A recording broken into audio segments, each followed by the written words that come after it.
Well, love, baby. Let's try to find the damn stream. This one. Cool. And what is that? Because why can't I hear that? As a girl. Do you know what the sexual orientation of? Do you know what this? Do you know? Okay, but okay. So if those things change, are you no longer a woman? And it's as simple as that. I don't care about your statistics. And we'll change in change rooms with them. That is not acceptable. He is literally breaking the law by. Okay. I believe it was. You know what? It's probably a better idea if I go and have a look at the actual last video that I did. That would be smart. Rewatching my debates. Here we go. Can I look at that or what?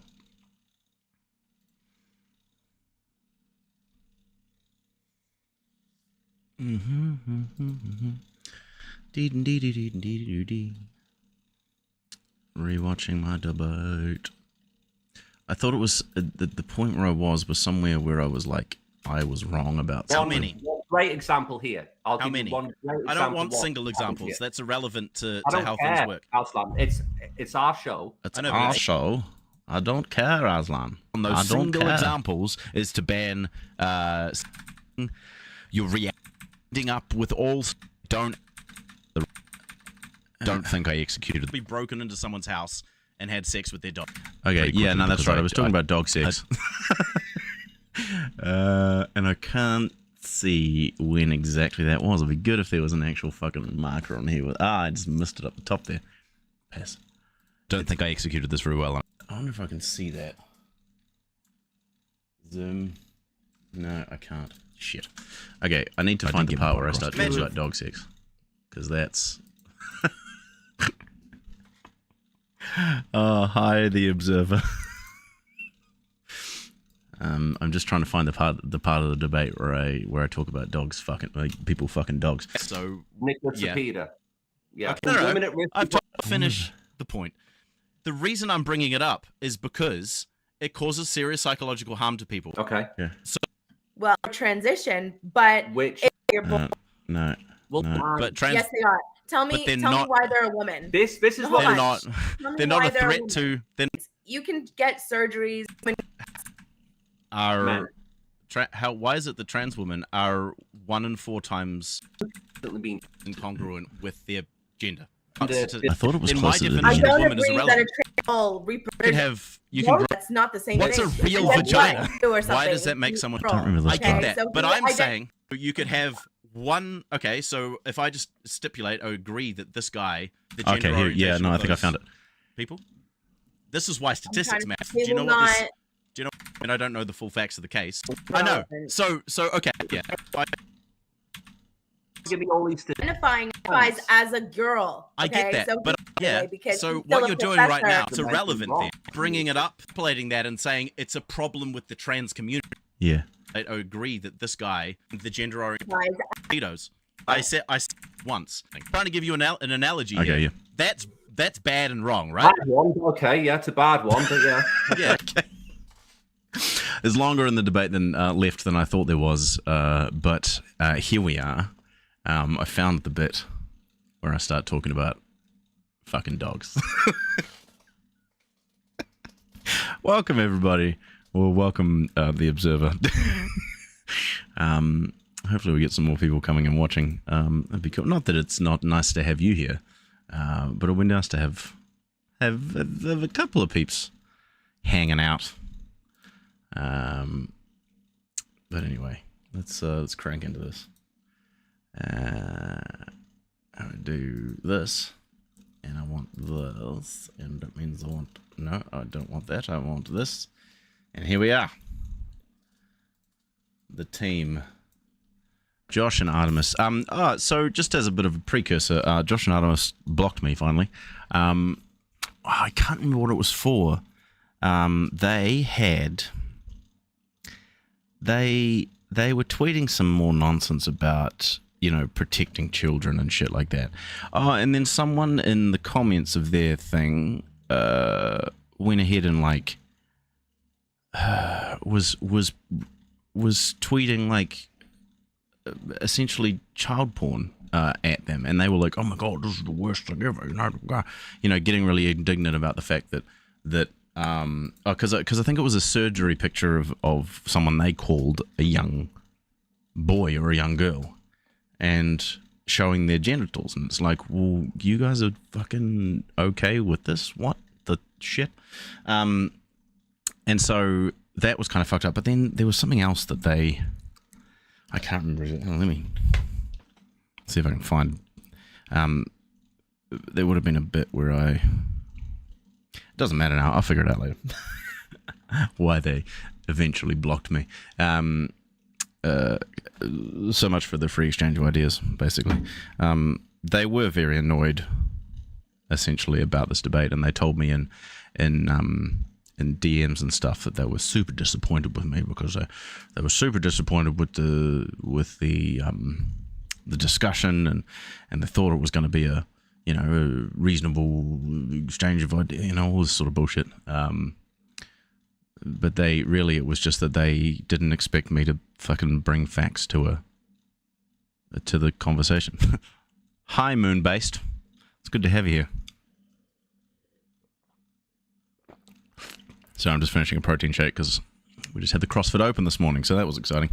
Anyway, let's get on to listening to Josh and Artemis and my failed analogy.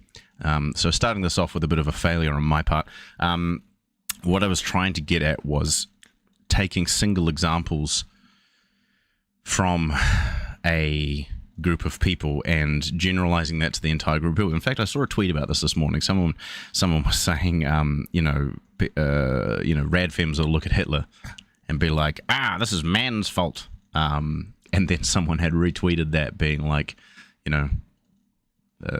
Nazism is the fault of men or something like that, and the guy was like, look, she did the thing.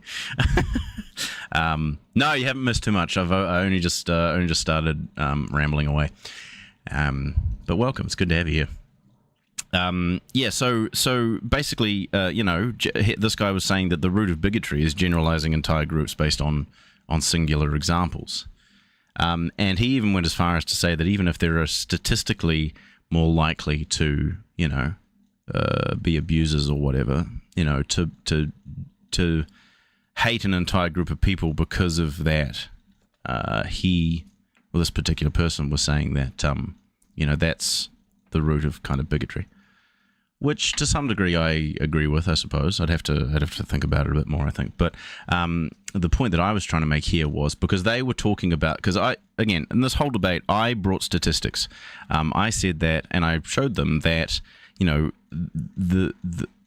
the biggest threat to women and children, according to the statistics that I had from the Rape and Incest Network, RAINN, which is a data collection and advocacy group for sexual assault victims and things like that. So that their statistics say that 1 out of 8 sufferers of sexual abuse are that they know the victim. They know the abuser. So in that sense, the biggest threat to someone of sexual abuse is someone that they know, and within that, 92% are cisgendered men. So if these people were seriously concerned about the threat to women and children, they would be fighting against cisgender men. I mean, like I said in the last debate, Josh, Artemis here is more likely to be abused by Josh here than a random transgender woman. And in fact, I found another what was that? There was another study that I found to do with the with 4 states in the South of America.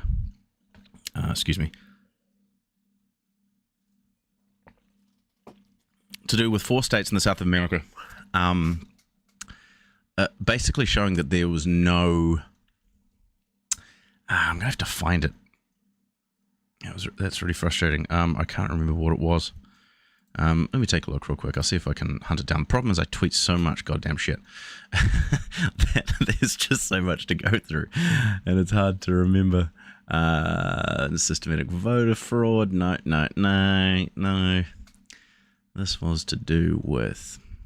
I remember it relating to what we're talking about here. Here we go. Yep, this is the one.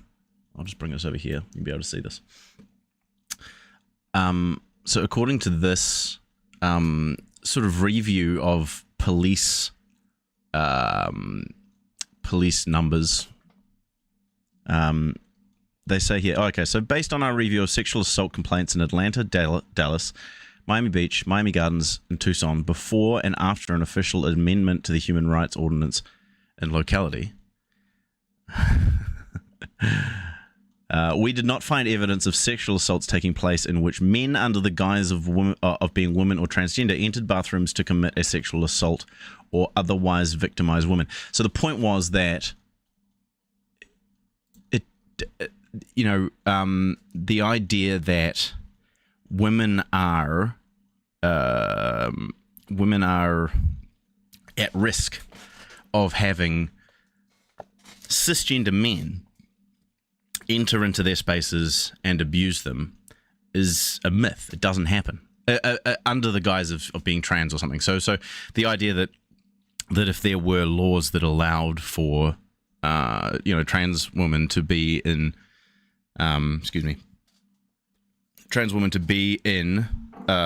women's bathrooms, that men would then go ahead and abuse that law so that they could get into that space and abuse them. According to that particular study, is a myth. It literally has never happened. And so my point is that going back to what I was actually trying to get at here, was that these two were very happy to look at singular examples of stuff. They were talking about this one guy who I don't know anything about, but they brought up this one particular example of this guy who apparently goes and swims in a public pool and flashes his dick at people or something. And they were saying that this person was identifying as a 14-year-old girl, apparently. And that means that trans people are scary and bad. It's just nonsense. Anyway, let's get to actually listening to what the fuck they have to say. Oh, and my thing was, I was trying to give them an example of like a really bad thing, so that's why I started talking about dog sex. Yeah. Okay, so you gave me an example of one thing happening. I'm giving you another example of another thing that probably happened. I mean, maybe it's an extreme example. I could probably find another thing that we both agree is bad and happened once. Should we then make laws outlawing that thing? Especially when it's harmful. Sex with dogs, yeah. Yeah, so this is where I kind of... So I'm saying I fucked up this. This was a bad way to go about this analogy. Because obviously we should outlaw people having sex with dogs. I mean, I know that's... maybe that's controversial. But that was a bad way of going about this analogy. So I failed in that sense. But then I kind of move on from this. So anyway, of course, it should be illegal. Of course, it's illegal. To me, that's irrelevant. I know. So okay, so it's bad and wrong, and it's illegal, but it still happened. Okay.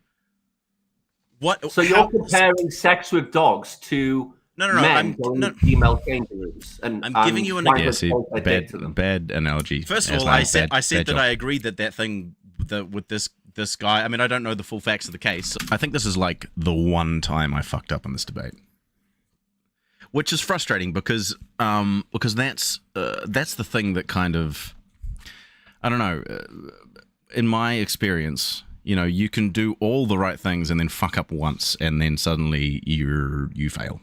I don't think I failed, and I think that a lot of people agreed that in this particular debate I kind of wiped the floor with these idiots, but this particular moment does stick in my mind, unfortunately. Nicholas a pedo. Yeah. Okay, great. We have laws against pedos. What's that got to do with trans people? He is transgender, and because he identifies as... because he identifies as a girl.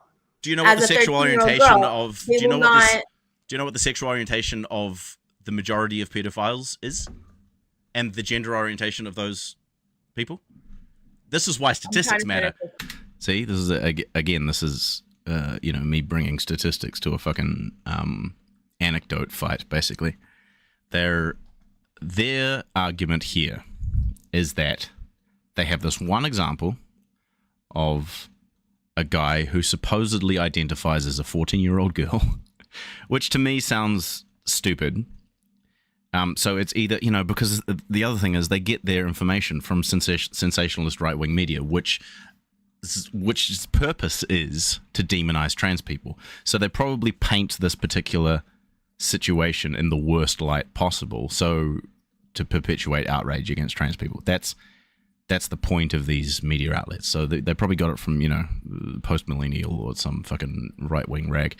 And then, so they've got this image of a thing in their mind, this one example, which is bad, apparently, of this one person who apparently identifies as a 14-year-old girl who goes to school, to public pools and gets his dick out and stuff. So if that's the actual case of the thing, which I actually don't believe that would have been the case, because these people think that, their view of reality is skewed. They're unable to look at any nuance in anything. So when they think that all trans women are men. There's no in between. Cis men and trans women are exactly the same thing to them. So, I don't really trust their assessment of the situation when they say, this person identifies as a 14-year-old girl.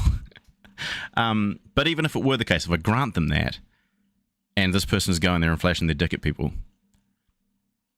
okay, that's illegal, and he should be stopped. What's that got to do with the trans community? And their response is, because he's a trans person. So, I guarantee you would find multiple examples of cis men doing the same thing. And even that wouldn't matter, because the reality is that the biggest threat to women and children, according to the statistics that I presented, they did not present any statistics. They presented single anecdotal stories. According to the statistics, and the reason I say this is because, I'm happy to be challenged on that if they bring up other statistics or something, but they didn't. They just called my statistics bogus for no good reason, and then were like, "Oh, look at this single fucking thing." So, what was I saying? According to the statistics that I presented, the biggest threat to women and children are cisgender men that they know. By they, I mean the women and children. So, in that situation, Josh here is a bigger threat to Artemis than a random trans person in a bathroom. But instead of living her life afraid of Josh here, she lives her life afraid of trans people. She wouldn't go into a bathroom if she knew that a trans person was in that bathroom. And that is bigoted, backwards ass nonsense. Like it's not based in any fact or reality. It's just based in an irrational fear. I mean, this is the thing. This is transphobia. This is an irrational fear of people based on absolutely nothing. That is the definition of transphobia. But yeah. So you could have one. Okay, so if I just stipulate, I agree that this guy is a pedophile. Okay. The majority of pedophiles are straight, cisgender men. So why are we focusing on this one particular... It's kind of annoying as well at this point. I don't know whether it was just at this point in the debate or whether it was just something that they did whenever I brought up actual reality. But you can tell that they're not interested in anything I'm having to say. They're looking down at their screen and they're looking at the comments, rather than actually listening to and engaging with my point. Because they don't care about reality. They care about their specific point of view, and they're not interested in changing their minds on that. And when I say changing their minds, I mean you don't need to be interested in changing your mind, but you need to be open to the idea that your views might be wrong. I am open to that view, and that's why I'm constantly challenging my views in a lot of ways. But these guys aren't even open to the possibility that that could be a thing, and just won't engage with my point at all. The case because then you're extrapolating that and saying it's a problem with the trans community, and that's not good. This is the thing, Aslan. We have never said it's a problem with. Why are you bringing it up then? See, they keep. It's so frustrating because, yeah, I'll let myself talk. When we're talking about trans because you're issues. trying to give me all these statistics, but I'm trying to give you some very specific examples of why this is. But it's irrelevant wrong. Then. It's irrelevant. No, it's not irrelevant. How isn't that irrelevant? Because this is a man identifying as a teenage girl when it suits him, by the way. Because so what you're doing right now is trying to connect it to the transgender issue, right? No, because he is trans. For fuck's sake. I know. He identifies as a girl. I get that, so but I'm saying, he identifies as trans. Okay. The point is that he has not been arrested because he identifies as a girl. So he's allowed to be in these change rooms with little girls, and he exposes his dick to them, and it's okay. Okay, so I think what they're trying to say here is that because this person identifies as trans, they are. I mean, this is the thing that I was just pointing out over here, that there are no examples of men being able to take advantage of this, at least in these 4 states, being able to take advantage of these laws and abuse people. So I'm, again, more likely to side with the statistics and with the reality rather than this sensationalized story. But what they're trying to say is that this person who identifies as a 14-year-old girl is just allowed to, because people are scared to confront them, or because police are too woke or something, that they're just allowed to go ahead and do these gross sexual things, you know, flash their dick to children and stuff. Like, I just don't, that doesn't sound accurate to me. But if it is accurate, okay, that's got nothing to do with being trans. Sorry. Well, the cops have been called several times on this guy, and he does not get arrested. How does that because reflect of his gender identity? How does that reflect the majority of the transgender community? Oh my god! Oh my god! Look, this is getting crazy, Aslan. Look, this is pointless. Look, because right? you're not understanding. We don't have any problems with trans people. Why are you? We don't have any problem with trans people. That is a lie, because Artemis has said flat out that she wouldn't go into a bathroom if she knew there was a trans person in there. And also, they are going ahead and trying to generalize the entire trans community by bringing up this singular example of a person who is trans, bringing this up in a discussion about trans people. Then statistics. I'm trying to give things that reflect reality. I'm trying to give you some really just really ridiculous cases of why this is fundamentally wrong.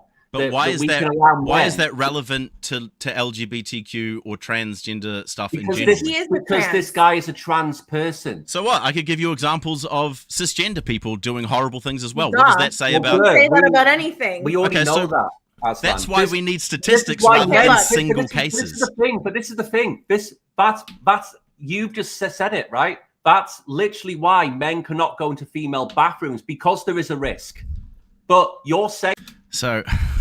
See, and this is why I wanted to start the debate by defining what the fuck we mean by words, because we don't agree on what the words mean, and that's why, if you watch any of the other bits, I go into trying to define what being transgender or being trans woman or trans man or whatever means, and how that is different from being a cis man. Because when I say cis man or when I say transgender woman, they hear the same thing. They think that is exactly the same thing. Now, the point that I bring up, which again I think is a very smart point, is that if cisgender men and transgender women were the same thing, we would not see a difference in the experiential statistics that we see. We would see, like, the statistics that I was pointing out were that transgender women have a 1 in 2 chance of being abused by cisgender men, or being sexually. I might not be by cisgender men, but a 1 in 2 chance of being sexually abused in their lifetime. For men, for cisgender men, it's like 1 in 37 or something like that. We would not see that statistical difference if those were the same category of person. But they are. That's just a reality. But these people don't see that, and they don't accept that. And so when I say, you know, something about something cisgender or whatever, they're just like, okay, they're those. It's that picture from The Office of, you know, they're the same thing. It's fucking of cisgender men. A trans woman. Yeah, okay, and a trans woman is a man. You're See, just that. There you go. Transgender woman is a man. Wrong. You're basically saying not. because they claim to be a trans woman, right? That means that they're no longer a male, and they can go into a bathroom even though they have a big swinging dick. Right? What is it about having? What is it about having a penis? What is it about? And so this is another thing as well. I mean, this is kind of separate from the issue, and another point that I have, because this then goes and makes me, well, it's not necessarily defending cis men in a way. It's defending penis havers, really, because their assertion here is that having a big swinging dick means that you are going to be an abuser, or that you're more likely to be an abuser. I don't think that's what the statistics reflect. It is about socialization in a lot of ways. Cisgender men are socialized in a certain way, which makes them more likely to be abusers. It's not a biological thing. I think biological essentialism is stupid, and I'm always hesitant to put it down to biological factors. Like, what is the organ or the chromosome that makes men or people with penises more likely to be abusers? I mean, you could say that, you know, that testosterone does certain things to a body or such and such and such, but I don't really accept that. I think it's more to do with the socialization of boys, to do with toxic masculinity and those sorts of things, and that's something that is not experienced by or affecting transgender women, and that's why we see these experiential differences within the statistics. But that's too much nuances. Too much nuances? That's too much nuances. Fuck, I did it again. It's too much nuance for these two fucking morons. About having a penis or a male biology that makes you a threat to women. It doesn't. Because you can rape them. My God, it's so hard not to. Sorry, I just keep stopping it every fucking second because they keep saying fucking stupid shit. But because you can rape them. Do you think that women don't rape men? Yes, I do think that. Okay, so men rape men and women rape women. Okay. But you're no, because your hold on. Your assertion here. Your assertion here. Your assertion here is that the biology of a person makes them a bigger risk to other people. Yeah, because we have of their biology. Body structures. Why does that make them a different? Easily, I'm 5'1". So her assertion here is that because she's weaker or smaller or whatever, which women can tend to be on a population basis.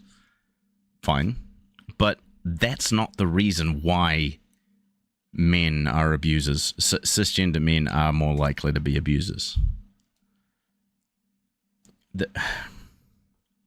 I mean, that's just ridiculous. I mean, if that were the case, then, like larger women or stronger women would be more likely to abuse weaker women. And that is just stupid. Like, he could easily dominate me versus somebody who's like 6'2" or something. Why does that make someone a predator, though? I mean, 6 foot being 6 I'm foot just two and saying- having Make someone a predator. That doesn't make someone a predator. Of course. I'm That's not what you're saying saying. that That's I literally would. what I'm you're saying saying. Sorry, again, I'm stopping, but it's so frustrating because they make assertions about stuff as if to prove a point, and then as soon as I challenge it, they're like, no, that's not what I was talking about. But it's like you literally just brought it up to do with the thing we were talking about just then. We're talking about, men being abusers. And your point is that, they're stronger than women, so they're going to be more abusers. And I say, well, what does that mean? Why does that mean that they're more likely to be abusers? And they say, oh, that's not what I mean. Blah, blah, blah. And it's like, why are you bringing it up when we're talking about this then? Why are you okay at putting females at risk? I'm not putting females at risk. I've told you the Yes, biggest you risk. are. You No. I've told you the biggest risk is cis men, which aren't trans people. Trans people are also That's exactly those. why we're not allowed in female bathrooms. That's the whole point. Yeah, but you're not transgender, so. Okay, but a trans woman is a man. A trans But they're woman not. is a man. But trans. Yes, they are. Tell me But they're me not- why they're a woman. This is Hold what They're on. not. Tell me They're not why a they're threat woman. to. They're not a threat. No, they're not but as tell much me of a why threat a to trans cis men. woman is as a cis men. woman. Tell me why.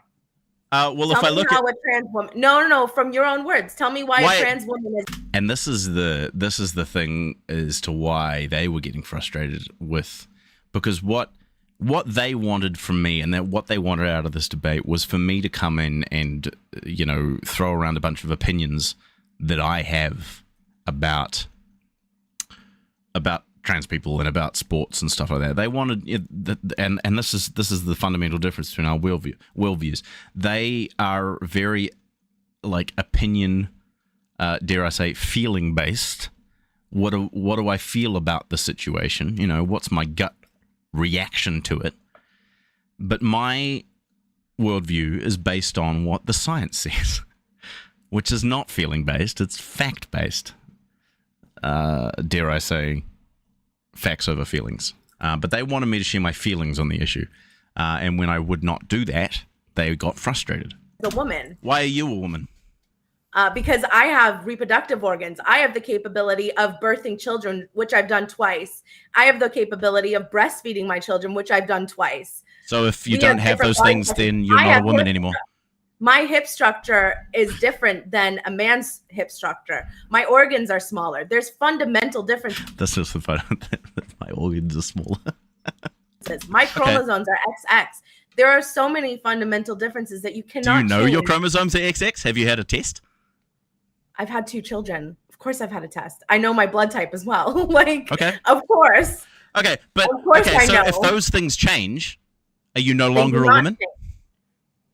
What are you talking about? They don't Women, change. some women can't give birth. But Yeah, but that that- doesn't no, mean no. you're not a woman. No, but that is also genetical irregularities. Yeah. They can't. I mean, I'm sorry to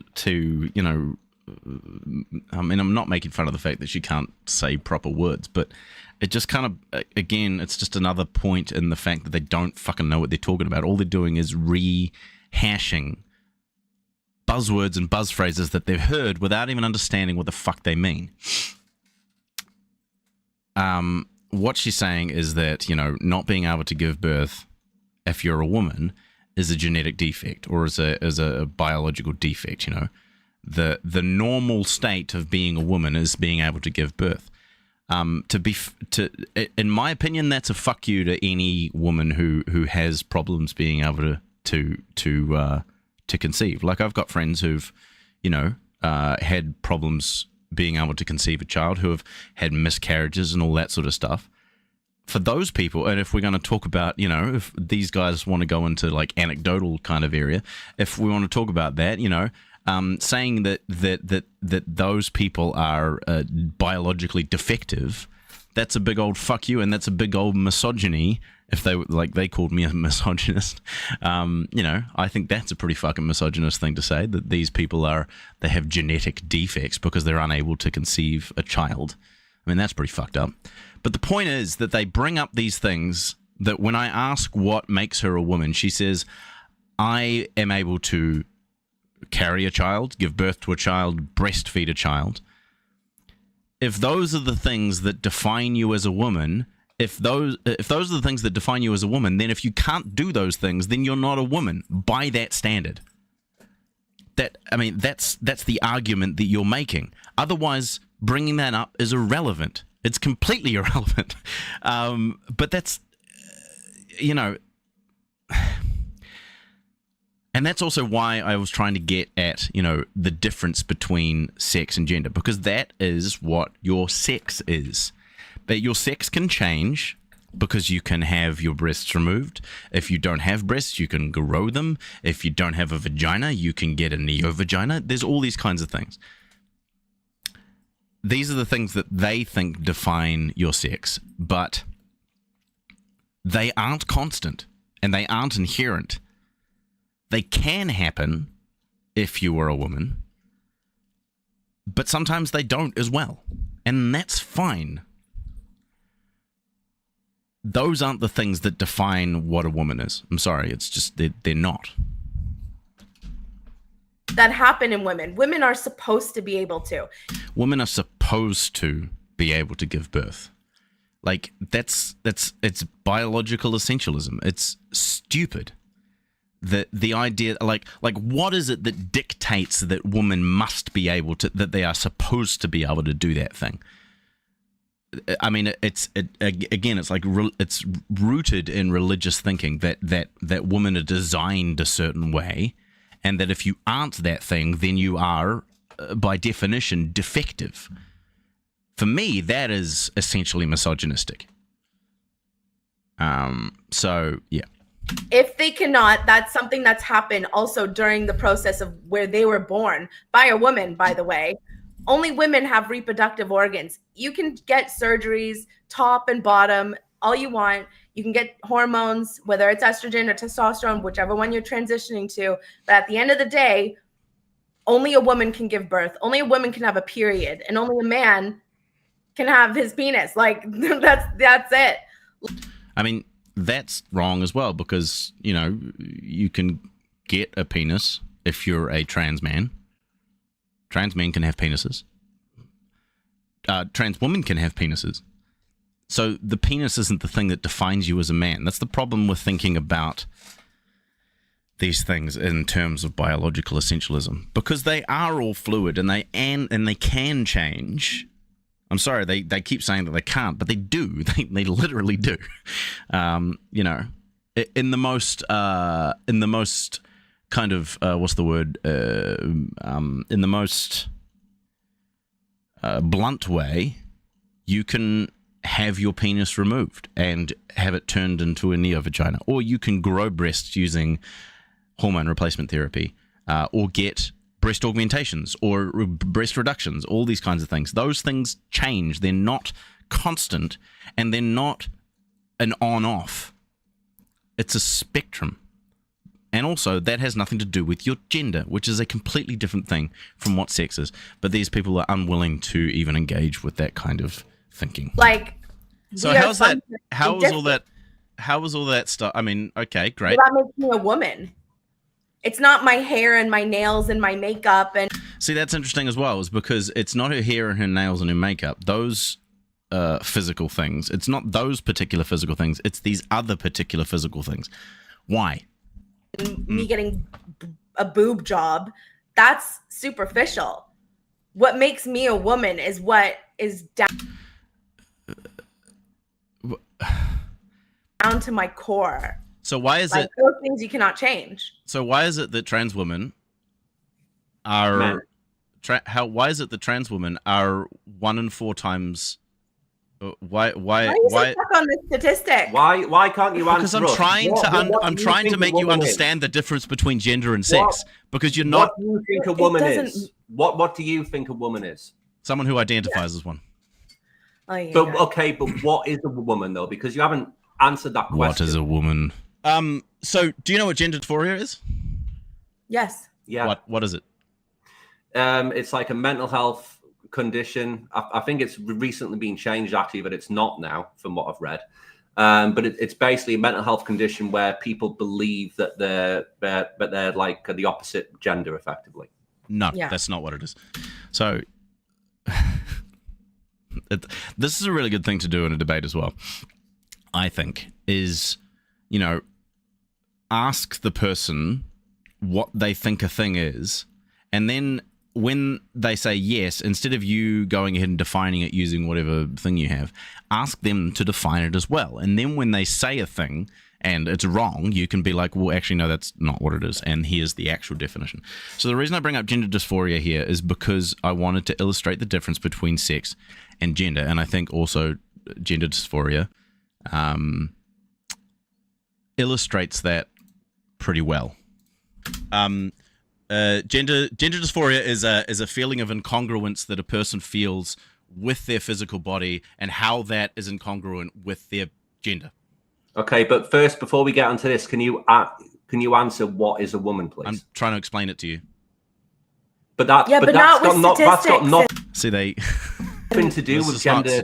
Of course it does, because they like they're either unwilling to, or just they're unwilling to, because I've tried to, up until this point, I've tried various ways to try and explain the difference between sex and gender to them, and this is what I'm going into here. I'm trying to explain the difference between sex and gender, and they want me to say, they're saying, can you explain can you tell me what a woman is? So they want me to, to again share my feelings on the issue, but I don't want to do that because that's not important.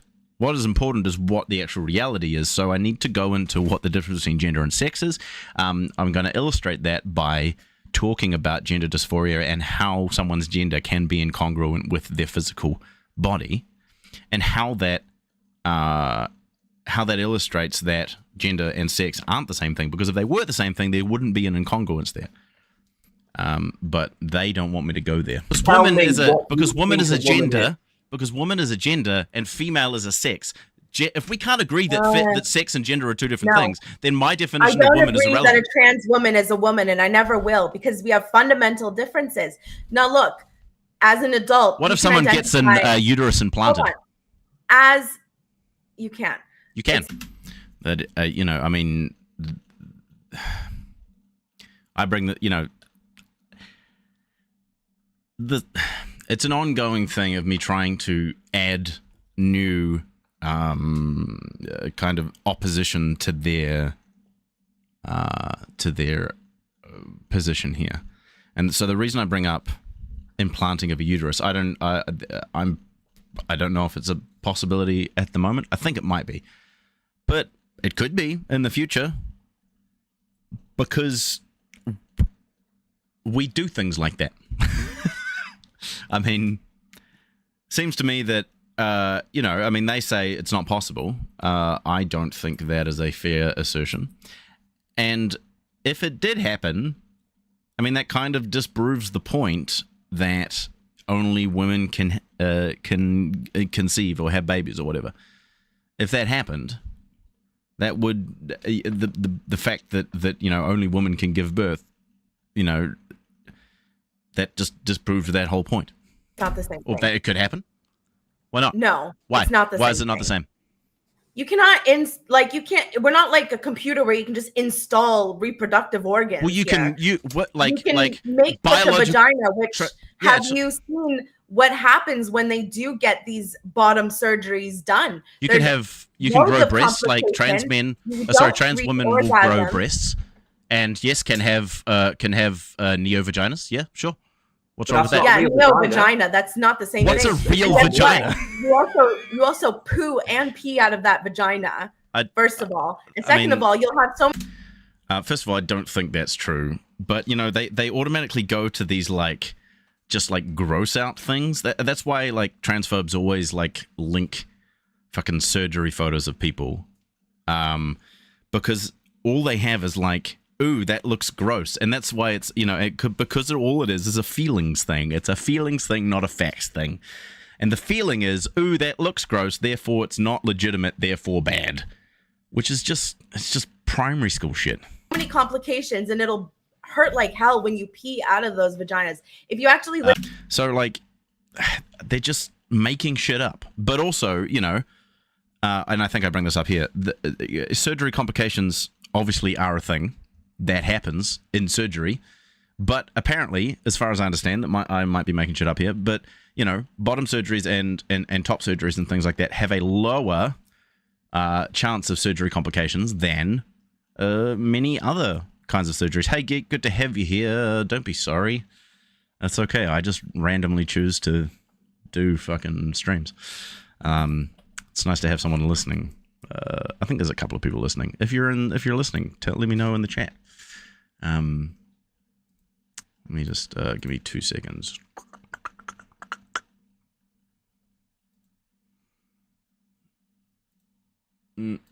Oops. Cool.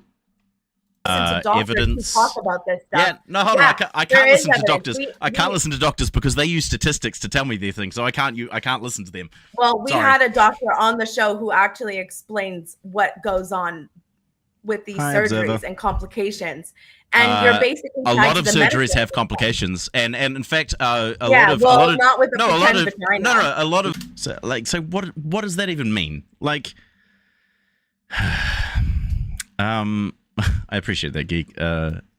Yeah, I enjoy rambling to myself. It's nice, but like, so my point is that a lot of surgeries have complications, and she says, yeah, but not with a fake vagina.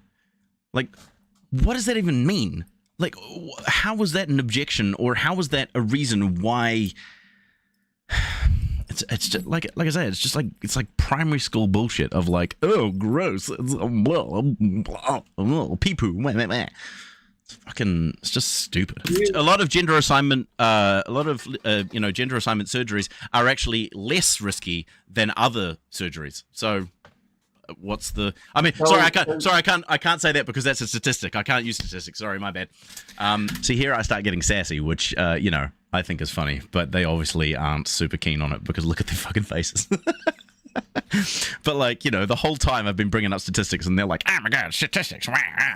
How you just talking about statistics all the time?" And and then when we start talking about like stuff like this, I'm getting sassy on them. Of course you can use them. But these. But only the ones that you accept. Okay, cool. No, that's cool. Great. Of course not. You can use whatever you want. But you won't accept them because statistics. Why would we accept statistics? Well, because you're giving me the statistics, but don't even make any sense. Because why don't they make sense? Because look, you're trying to tell me that a trans woman is a man, and I know for a fact that's complete bollocks. Why do you know for a fact that's because they are men. But they are men. You just saying that again, assertion without evidence, I can dismiss it. According to every DNA evidence. It's DNA evidence. It's chromosomes. It's chromosomes. The man, sorry, I just love the way that he says that because a trans woman is a man, but also just like, see, he doesn't have any evidence. All he has is his feeling, and then he just keeps asserting that again and again and again and again and again. It's dishonest and anti-science. According to any, you'll know at school, mate. We learned it all at school. Yeah, I'm sorry, but I also learned at school that you can't divide by 0, but you can if you're a fancy smart, mathematician. I already explained why the basic school thing is stupid. According to every reputable scientific, psychological, biological science, according to those people who have done the actual science, they agree: A, that sex and gender are two different things, and B, that transgender women are women and transgender men are men. But that's not true. It is. That's science. No, sorry. It's not true. It is. I mean, you're just saying it's not true. Okay, so I'm going to identify now as a trans female and a woman. So from now on, for like the rest of this stream, you have to call me a trans woman. Okay. That's how easy it is to do. That's actually not how he. So he thinks he's gotten some kind of gotcha on me here. that again, that you can just I just identified as a trans woman now, so now you have to call me a trans woman. That's how easy it is. I'm pretty sure I explained why that's stupid. It is. It is. It really it is. shows It's quite it shows easy. you a fundamental misunderstanding of how It's gender quite easy. and No. sex works. Yes, Because- of course it does. So There's the reason some I was men bringing who hold really on, do hold on, just take the piss out of hold on. Not The easy. reason I was bringing up gender dysphoria is because it actually and see here, look at them. As soon as I start to try to address their fucking bullshit, they're just okay. Now we're just going to look at the comments. We're not even going to listen. So. It doesn't even matter if I say something that would contradict what they say because they're not even listening. Causes serious psychological harm to people. Of course, it's a real thing. I Of know, course but it hold is. on. Let me finish the point. The reason I'm bringing it up is because it causes serious psychological harm to people, and it's because that sex and gender are two different things, and because you're not just choosing your gender. Your gender is something in the same way that you don't choose your sexuality. Like, I don't choose to be pansexual. So now, hold on. Let me finish. Gay, What I'm saying people with is I'm gender trying to get you to dysphoria see the have a difference here mental between illness gender and and it's sex. worse The difference on between gender and sex. professional help. This is really difficult to do, is when they start talking over you like this, and you need to try and continue on with your point. It's hard because they just keep going on about some other fucking bullshit nonsense. Can you not see how? Okay, so your example, Josh, was that you now identify as a trans woman, but I'm definitely That's- a trans woman. that's That's how Okay. people can easily just switch. no, I'm because a that's trans not how it woman for the works. rest of the stream. That would have actually been a good thing for me to do as well, Geek, is to go ahead and like be like, okay, so what is it? Yeah, what is it that made you realize that you're a woman? How does that feel? Would have been good to maybe probe that a bit more to show how stupid that is. But It's It not is. how it It works. is how it works. No, It it's is. not. Okay, so what's Yeah, there's Can you some present- trans women who do nothing to Can actually you- change how they look. Can you please And present we'll the just say scientific evidence identify that as a shows trans that all woman. that you need to do to be? So she does this thing, which is, the whole idea of you need to be able to pass to be legitimately a trans person. But again, that shows a fundamental misunderstanding of the difference between sex and gender, because it doesn't matter whether you pass or not. Gender has nothing to do with whether you pass or not. Trans is just to be like, hi, I'm a trans now. Look. Gender is something that that, like, apparently that you feel. It's basically your personality. Do you think That's you can all it change your is. sexuality? Do you think that you can just wake up one day and be No. like, I'm straight now? No. So No. that's a feeling, right? Because you were No, saying it's before not. about sexuality It's is the a same feeling. Of thing course, if it's a you're feeling. heterosexual or gay or lesbian. Yeah, Those are that's a fundamental feeling. things Look, that you're born with. I No, am but a there's no biology behind that, right? There's no gay gene. There's no gay conflating so organ. many different- No, hold on, and let me this- and finish. this is Let me the finish. problem. Because you were talking before about how sex is defined by these biological things. That you were a woman because of your vagina and because of you had babies and da da da da da da. Okay, so that's a biological thing, and you're saying that is why being a woman is a woman, okay? And you were dismissing gender because it's just a feeling, okay? Sexuality in the same thing, in this analogous. Sexuality is analogous to gender in the fact that it is also just a feeling. There's no sex organ. There's no. No, I won't wake up feeling like a lesbian one day. You're missing Like, the point. That's not Exactly, and I how won't it wake works. up feeling like a woman one day. It's just. They don't. I keep trying to give them analogies as well. They just don't understand. Like they seem fundamentally incapable of being able to understand analogies like this. They're just so dumb. They're so dumb. Oh my god! And I hate doing that. Sorry. I mean, I don't like calling people stupid or dumb or whatever, because I feel like that's I feel like it's a little bit ableist.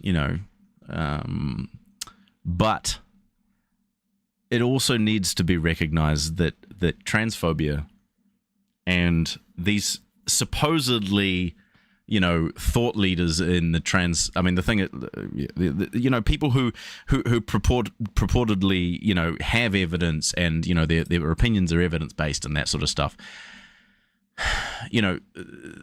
That they just don't understand reality, and you could call that stupid, I suppose.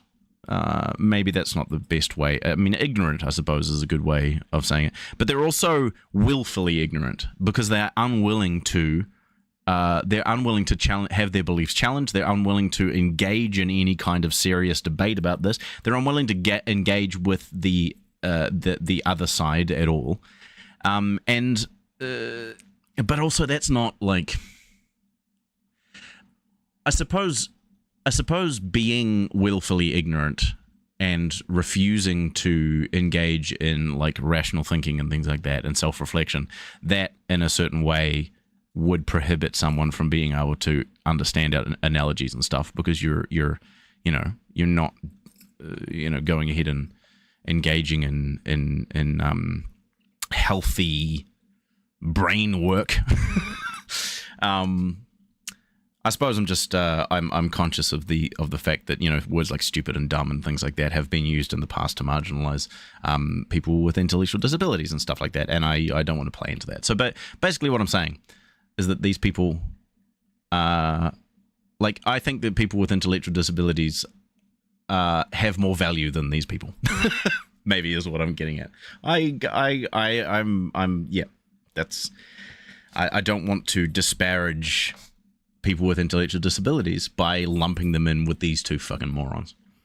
I mean, maybe I will. Gender fluid can be a thing as well, but that's not what we're talking about right now. Do you not see the analogous nature of gender and sexuality? Can you not see how those two things being feelings? No, because I think when your sexuality is something you're born with, not something you can just change. Because you can go back that's not answering the question. Where people would like wish that they weren't gay because of how it wasn't accepted in society. They understand that sexuality is this thing, and I'm trying to say that is analogous to gender, but they don't seem to understand what an analogy is or how it's being used, because they start to talk about the reasons for why sexuality was disparaged within society or something. I don't know. It was, but how's they that knew relevant? Deep down, and they couldn't change how they felt about being gay. Okay, and so trans think people can't change how they feel about being another gender. That's what I'm saying. It's a mental illness that they're it's being not. treated physically. Yes, No, it it's is. not. No. It is. Gender dysphoria is a mental illness. Mm-hmm. Having depression and having anxiety and those like sorts of things. 80% Those are of the results. Those are results of transphobia. Those are those are results of the way that trans people are treated in society. The same way that those sort of anxieties and stuff would be affected towards gay people in a more homophobic society. The mental illness thing is a problem because of the society, not because of the person. Being trans is not a mental illness. Existing as a trans person within a cis heteronormative society can cause mental illness. That, again, sorry, I don't mean to toot my own horn, but that was very smart of me. I mean, because that's so important, and it's because so much of transphobia is expressed in this, in this way of, being trans is a mental illness. It's not. And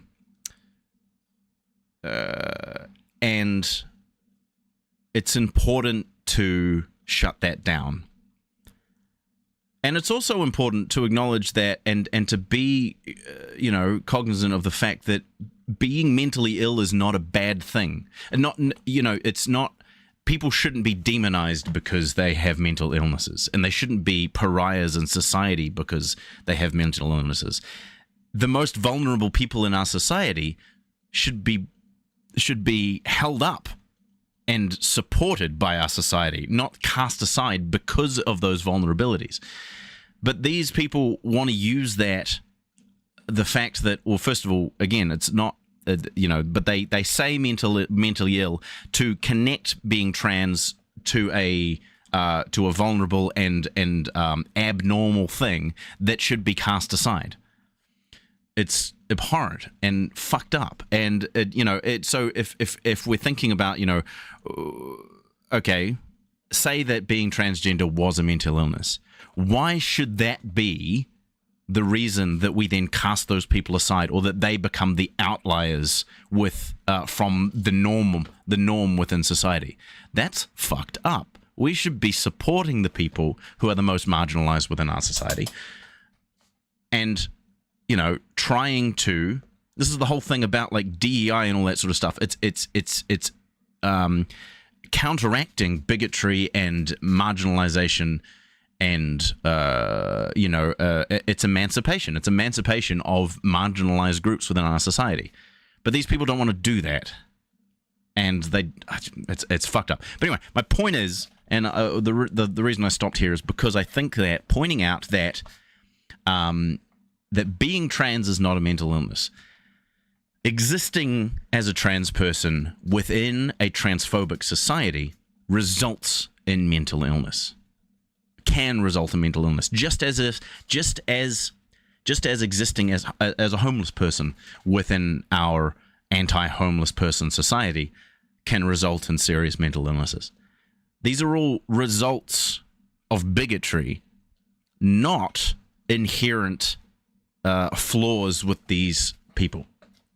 But these people here, Josh and Artemis, want to paint trans people as inherently negative, as othered, as different, as wrong from the norm of society, so as to maintain their marginalization. And as justification for why they shouldn't be in women's spaces or whatever, because mentally ill people are mentally ill, and then if they're mentally ill, that means they're going to be abusing people. Sorry, but it's not the mental illness that makes people abuse other people. It's cisgender, close to those people. Anyway. So you're talking about gender dysphoria being a mental health condition, right? Sorry, I just stop again here. Real quick that, so gender dysphoria itself is not necessarily, I need to check this again as well, but that is separate from depression and anxiety as a result of transphobia. Gender dysphoria is an incongruence with between your gender and your sexuality, which can result in debilitating mental health issues, and is diagnosed because, in this particular thing I was looking at, said this fucking comment, transgender is technically gender dysphoria. No, it's not. Sorry, it's not. I mean, first of all, two different words. So, that's the reason there's two different words. But no, so gender dysphoria, when it is diagnosed, it comes, the way that it is diagnosed is a recognition of an inability to function, quote unquote, normally within your day-to-day life. It creates a distress which prohibits the quote-unquote normal functioning of, being in life or whatever. That's what gender dysphoria is. And resulting, that demonstrates that sex and gender are two different things. So, oh shoot! Oh, I did that thing again. Cool. Bugger it! I accidentally pressed N, which makes for VLC puts you back to the beginning of the video. So no, I don't want to do that. Oh, here we go. So you're talking about gender dysphoria being a mental health condition, right? Why is it then that people are treating what's going on the outside of their bodies by getting surgeries, by doing hormone replacements, when that's not going to change the inside? Well, first of all, not every trans person experiences gender dysphoria. It sometimes happens, it sometimes doesn't. But according to, here we go, American Psychiatric Association, so the American Psychiatric Association, gender dysphoria from the DSM-5, which is the most current psychological, bookie thingamajiggy. I can't remember exactly what DSM stands for. Diagnostic and Statistical Manual of Mental Disorders. Sorry, it's statistical. That's just going to have to deal with that. I keep being a bit of a bitch about this, I'm sorry, statistics. I'm sorry, I don't mean to trigger you as. So, gender dysphoria is defined as a marked incongruence between one's experienced and expressed gender and primary or secondary sex characteristics in young adolescents. A strong desire to be rid of those. The whole large bones and large organ thing. I mean, large organs aside, I think that's very funny. But also, if a child, goes through the puberty that is not associated with their gender, they go through male or female puberty, that's an explosion of hormones and things like that. That's going to affect the way their body turns out after puberty, which is then going to cause a certain amount of incongruence with their gender and thus, create gender dysphoria in a bunch of ways. That is why puberty blockers are good, because you can stop the process of puberty, stop going through a puberty that may cause you a certain amount of psychological distress, so that you can assess the situation, make sure that you are, making the right decision. It's putting a pause on your puberty, and then you can go ahead and go on to HRT if you decide that that's the right thing to do, or you can just stop taking the puberty blockers and then go ahead and do the puberty. But then what I'm getting at is that if you were then to go through the puberty of your actual gender, then you wouldn't have the large bones and the large organs. You would be going through a puberty that, you know what I mean? Desire for the primary or secondary sex characteristics of a different gender, the strong desire to be one of another gender, a strong desire to be treated as another gender, a strong conviction that one has typical feelings. And now, to meet the criteria of gender dysphoric diagnosis, you have to have experienced significant distress or impairment in social, occupational, and other important areas of functioning. So it's a diagnosable thing by actual psychiatrists. Okay. Yeah. Okay. So yeah, and in today's society, they are diagnosing it and saying, here, let's do surgery, let's put you on puberty blockers, and let's do this to young children. Okay, just to be clear, surgery and puberty blockers are not the same thing, right? And you realize that puberty blockers, I know that. Of course not. Yeah, okay. I'm just saying, but they're often lumped into the same thing when we're talking about trans in kids or whatever. Puberty blockers are actually reversible. They're completely no, they're not. Yes, no, they actually sterilize children. Children who take puberty blockers are sterilized for life. So, first of all, that is an assertion that every child who takes puberty blockers will be sterilized for life. That is a lie. It's just not true. They are basing this on the thing about Lupron being something that sterilizes sex offenders or something or other.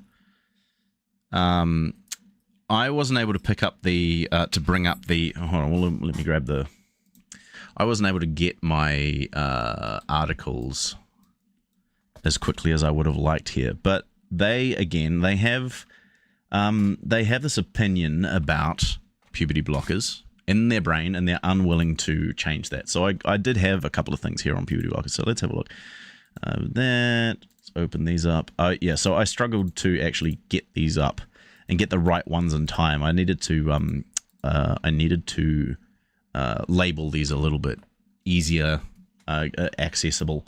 So I've got a couple of studies here, and they talk about pubertal blockade and subsequent gender affirming therapy, true and unrelated.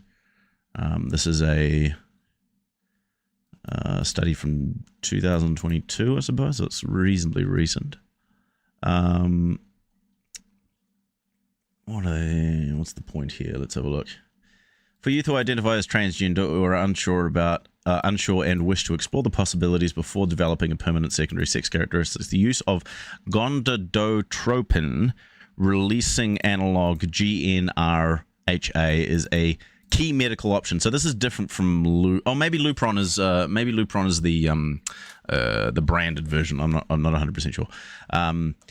Sometimes colloquially called puberty blockers, they have been used safely for decades in children with precocious puberty. So I bring this up as well. Endometriosis and among other medical indications. So for decades, puberty blockers have been used safely. But now, because they're being used for trans people, it is the end of the fucking world.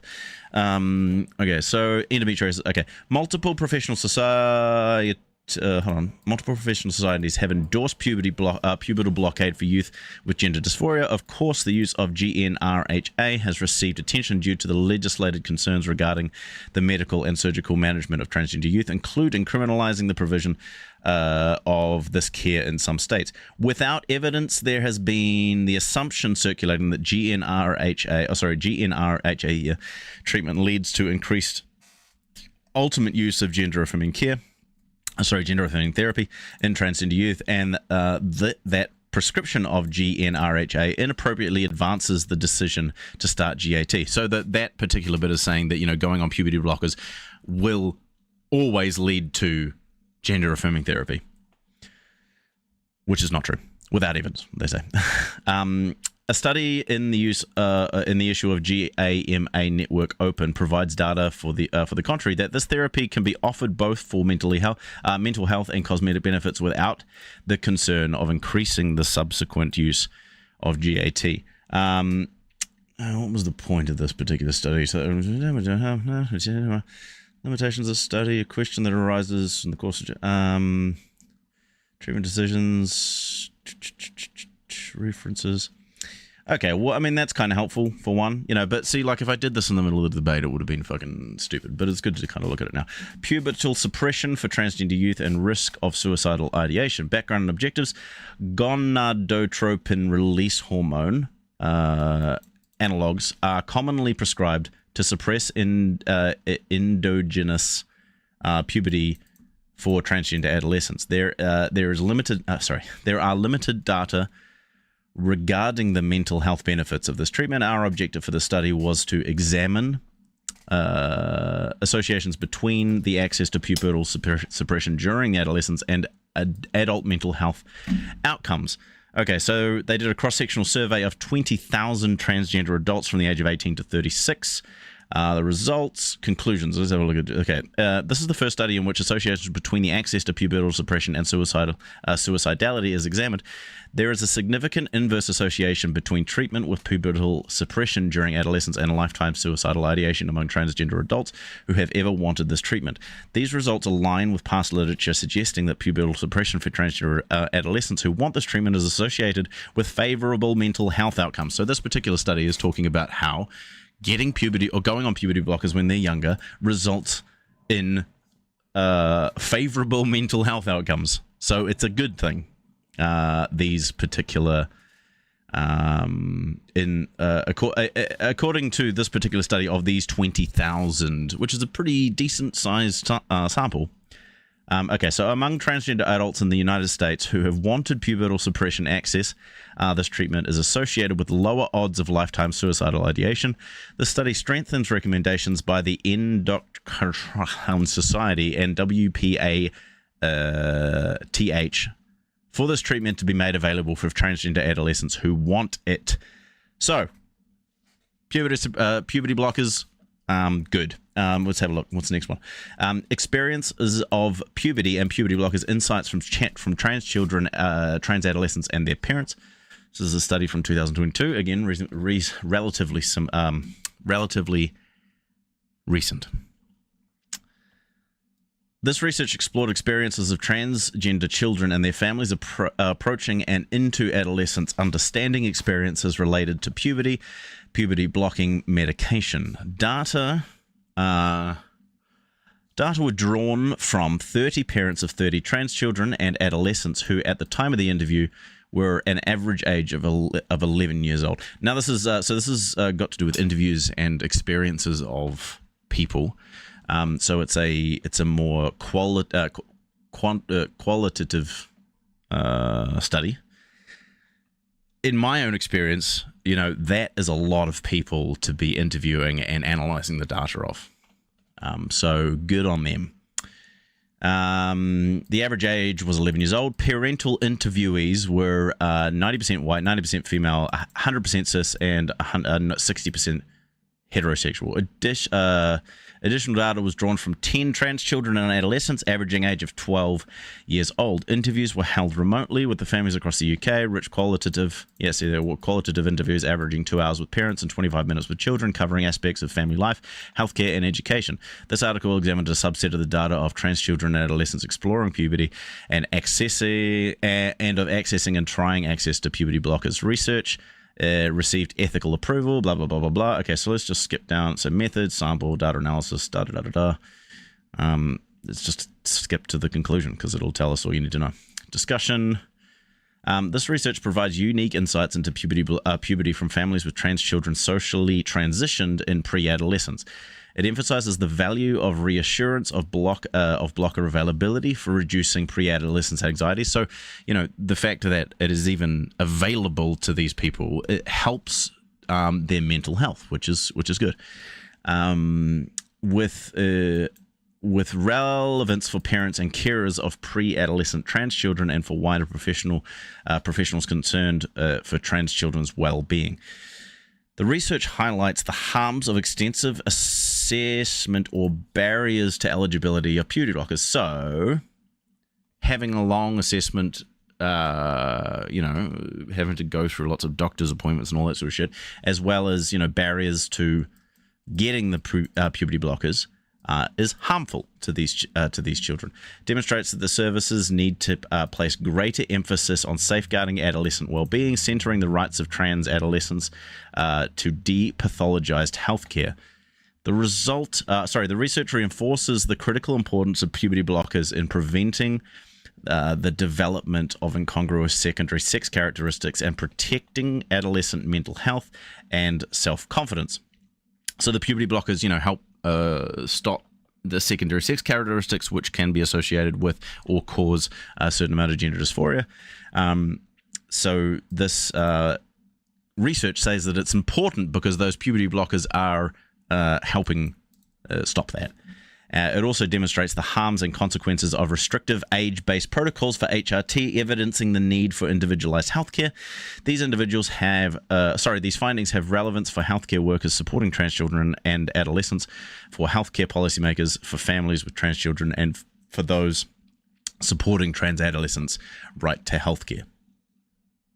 Good to know. So puberty blockers, good. And then this isn't a particular study, but this is a thing from healthline.com. Are puberty blockers permanent? What should I know before treatment? And I had gone straight to, are puberty blockers safe? Yes, puberty blockers are widely considered safe. None of the medications used to block puberty have been recognized. Hold on. None of the medications used to block puberty have been recognized by the Food and Drug Administration as official treatments for gender dysphoria, but the FDA has declared that these medications are safe when used as prescribed. So the FDA agrees. So, sorry, transphobes, you're just wrong. The FDA approved the first puberty blocking medication, a GnRH analog drug called Lupron, in 1993 to treat precocious puberty. So, Lupron looks like that's the branded name, and the FDA approved it for use on precocious puberty in 1993. So it's been used safely and effectively for 20 years, 30 years. Sorry, maths is hard. But now, because of trans, it's the end of the world. So, to sum up all that shit, puberty blockers are safe, have been used to treat precocious puberty, endometriosis, and various other things in in cisgender adolescents for a very long time, have been approved by the FDA as safe when used as prescribed. They are associated with better mental health outcomes for transgender people on a large scale, but also the access to them and the use of, maybe not the use of them in this particular situation, so the access to them and those sort of things is also associated with lower levels of anxiety and things like that in pre-adolescent trans youth. So, puberty blockers, good. What do these guys have to say? No, They they're are not reversible. That's a And lie. they will not be able to have the option to have children. Here we go. Puberty Children blockade should and not- subsequent. I wonder if there's a thing about sterilization in that particular thing, because they won't have the option to have children. I mean, it's just a lie. But let me just see. Sterilize. Steril. I don't know how to spell sterilize. Sterilized.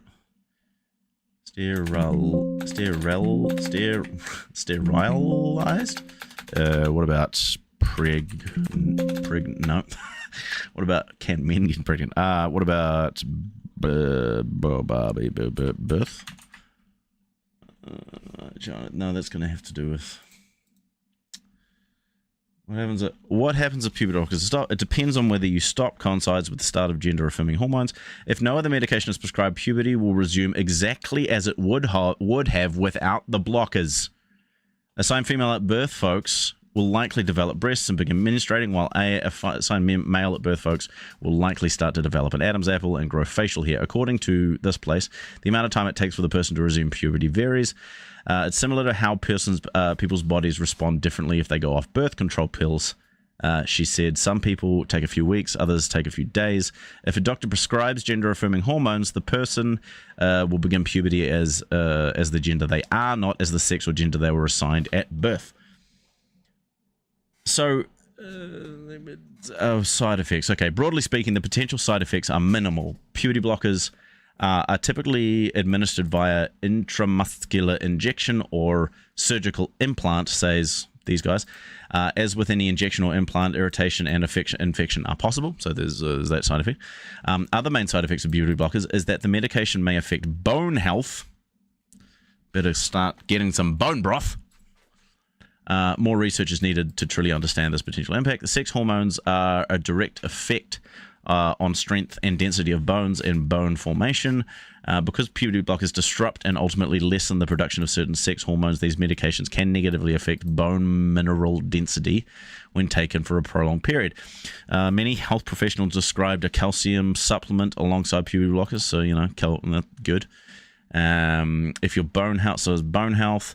Puberty blockers alone do not affect fertility. However, fertility may be affected if gender-affirming hormones such as testosterone or estrogen are added. Fertility preservation options may also be limited depending on what stage of puberty you are when you start puberty blockers. So, there you go. Puberty blockers on their own do not affect fertility.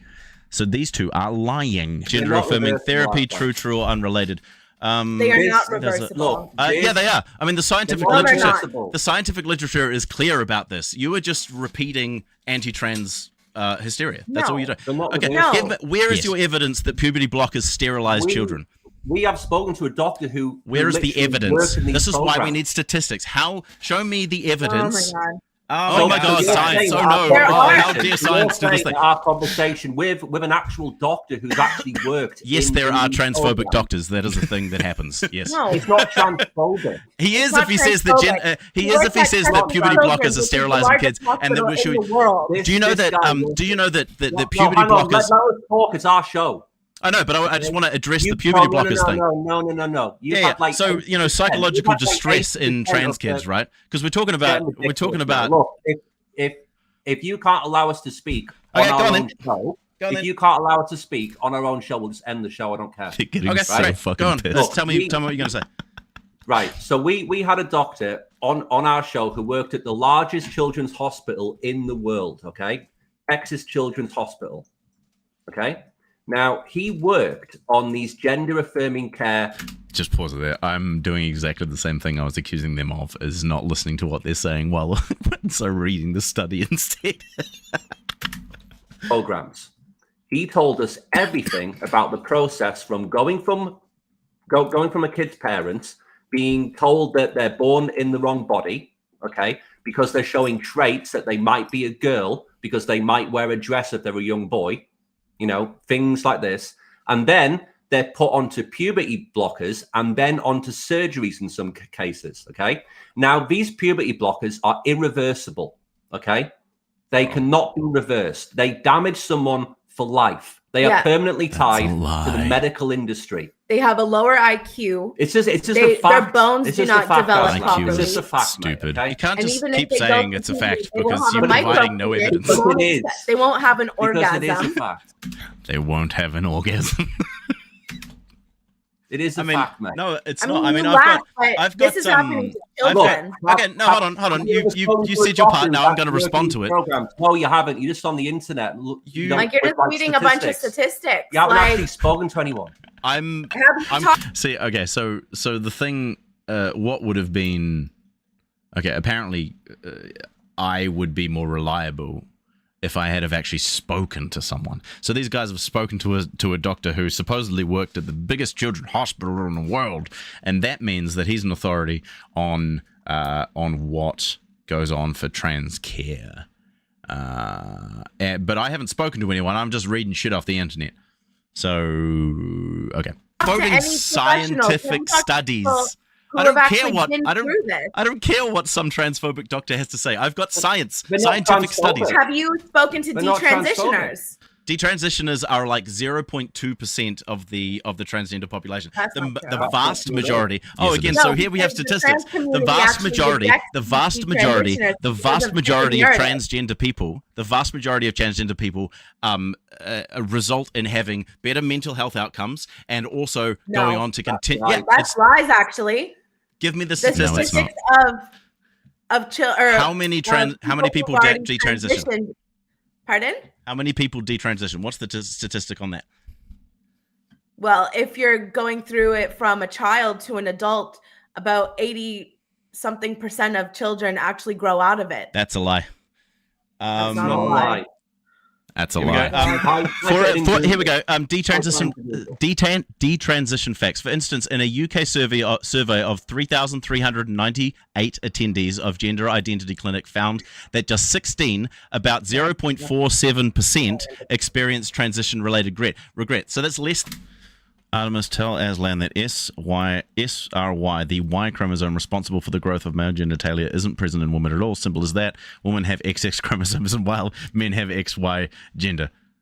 That the comment doesn't make any sense. Sorry, you probably can't actually see that. If I just hold on, wait, hold on. Oh shoot! You can see this is a comment that some fucking moron has said. Damn it! How do I make this smaller? That you can't. I'll do that. There you go.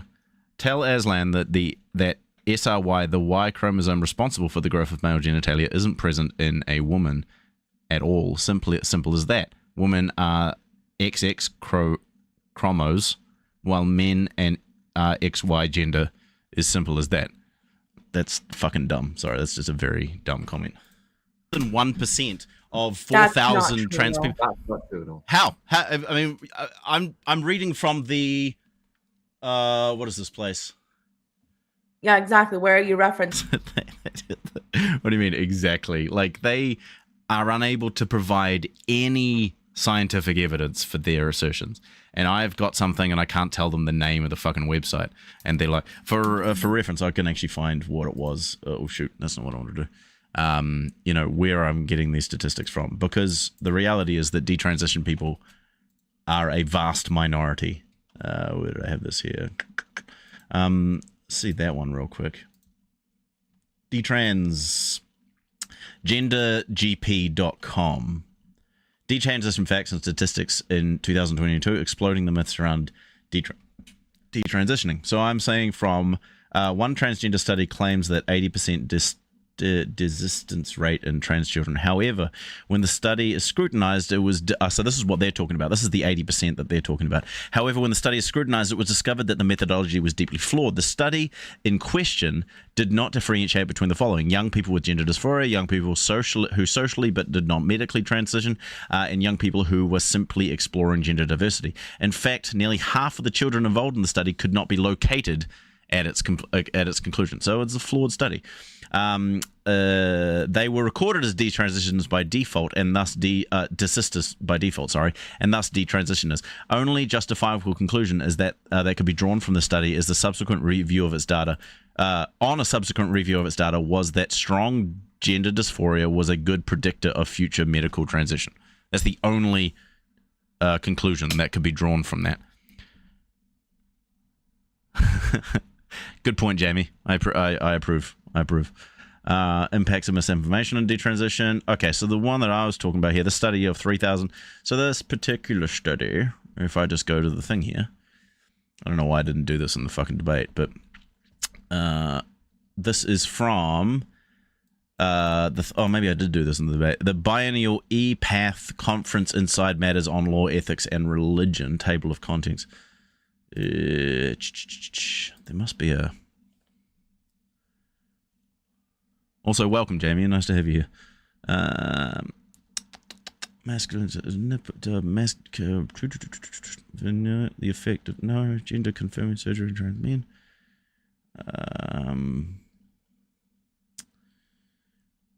What if I just type in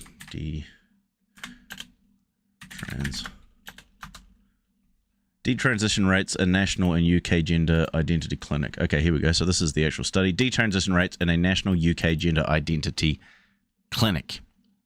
Background. Detransitioning rates refers to a process whereby people who have undergone gender transition later identify or present as the gender that was assigned to them at birth. Transgender people may also go on to retransition, that is, to identify and present with a different transgender identity. Detransition and retransition may involve a change in identity, social presentation, legal documentation, or physical interventions. Most previous studies indicate very low rates of detransitions. Okay, so starting off, we know that it's not a very common thing. Some people who do not detransition, some people who do not detransition may still feel regret related to their transition. The aim of the study was to investigate treatment outcomes in UK National Health Services, the NHS, adult gender identity clinic, to examine the rates of and the reasons for detransition regret. So this is important as well, is if we're talking about detransition people, we want to see what the reason for it is. And if you look at what the reasons are, it is overwhelmingly because of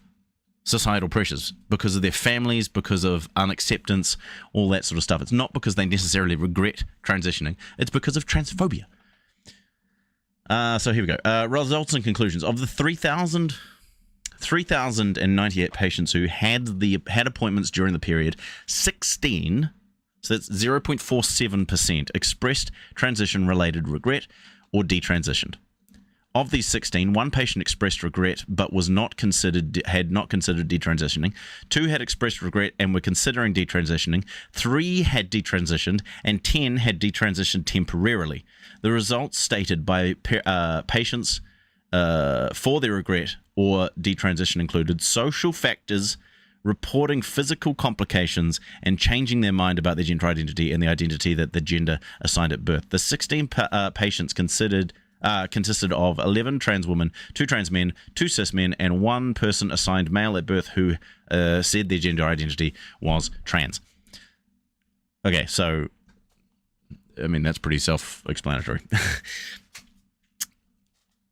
Study findings are consistent with previous research showing that low rates of detransition. So, I mean, that's all you need to know. It's 0.47% of these 4,000... nearly 4,000. Nearly 3.4 thousand trans people in the NHS had detransitioned, and that detransitioning was a range of things as well. It wasn't simply just going back. And they acknowledge the fact that some people will retransition as well. So that was this is a UK one. Here's a US study of nearly 28,000 people in Sweden, a 50-year longevity study on the cohort of 767 trans people found that around 2% of the participants expressed regret. In the Netherlands, young people, 1.9% of young people on puberty blockers did not want to continue with their medical transition. So... you guys are funny. Point being that detransition is rare, and the 80% that these idiots cited is from a broken study. Sing it from. I'm trying to find the name You're of just Googling stuff. That's all you're doing. Just Googling stuff. I mean, I can find another one for you here if you want. I mean, hold on. You're just Googling stuff. You guys are literally just saying things. You've provided zero evidence of any of the stuff that you've asserted.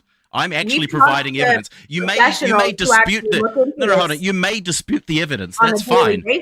But you've provided no evidence, and you haven't actually disputed the things. All you've said is that's wrong. That's not a fact. Yeah, because you don't even know what website you're referencing from. You don't even need to be a scientist. So, like, I mean, again, that's a great point on my part. They've provided zero evidence. The only evidence they have has been assertions and, oh, we talked to some doctor guy. So who cares? I've actually talked about certain studies and statistics and, things like that. Science, in other words. But because I didn't know the name of the site that I was getting it from, all of the things that I've said are completely illegitimate, and I'm wrong and bad. Sorry. I've told you the titles of various websites that I've been to know that trans females are men. He's just going back to trans women are men because he's got no argument. All he has is trans women are men, trans women are men, trans women are men. Relevant to what we're talking. You don't need to keep going back to that because I know that you don't think that trans people are men. So this is from that's the fundamental point to this. This is from the biennial EPAF conference Inside Matters on Law, Ethics, I don't think I actually found the study inside. It was a conference where they took a survey of 4,000 trans people. I mean, there's more statistics on that website as well if you want them. But I mean, you're literally just saying I don't agree. I don't accept that. Just give it a few years. I can guarantee that will change, mate. I can guarantee. He says give it a few years, but this study that I was looking at says it's consistent with the findings of what did it say exactly? It said consistent with the findings of something or other, from years and years and years of stuff.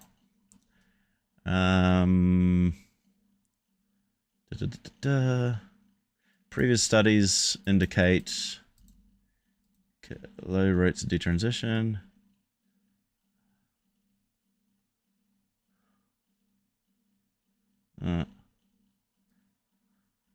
Okay, well, so it says, study findings are consistent with previous research. So, that means that the previous research that talks about detransitioning and detransitioners has also said this.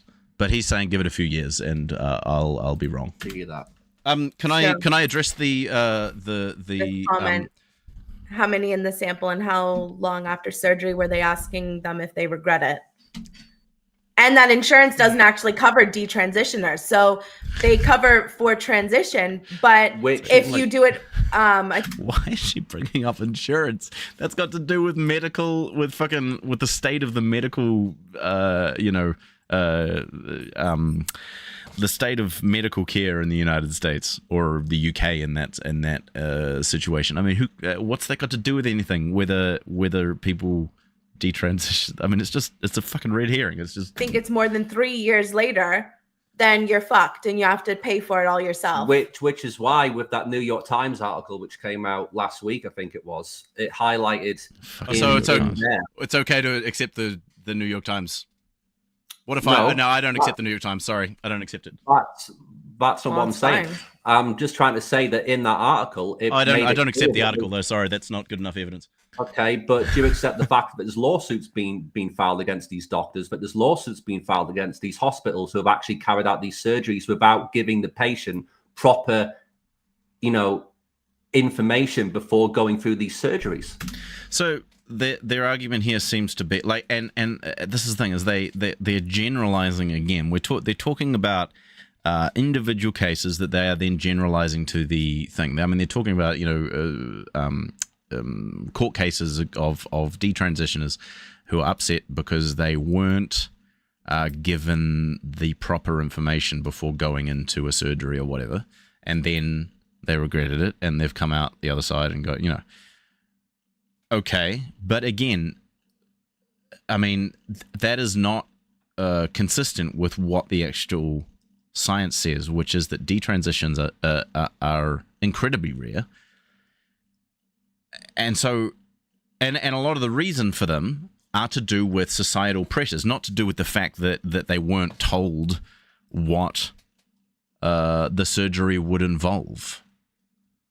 I mean, it seems to me as well, I mean, these are the people who talk about, personal responsibility and all that sort of stuff. It seems to me that if you're going to be going through a serious surgery like this, you would do the research and figure out what's actually going to happen here. But, personal responsibility obviously doesn't count when you're a detransitioner, because detransitioners are, important to their bigotry. So, but, okay, so there are people who are regretting, apparently, or weren't informed about what a surgery would involve or what the results would be, and then they have come to regret that afterwards, and they're going back and they're suing the doctors because the doctors didn't tell them the full scope of the surgery or whatever. Okay. How... Like, now this is going into weird conspiracy stuff where there's like some sort of conspiracy to trans all the people. That there's a certain cohort of people who are, as doctors, telling children that they are trans, putting them on puberty blockers, and then surgering them and turning them into a different sex or whatever, and then that is regretted because they were lied to.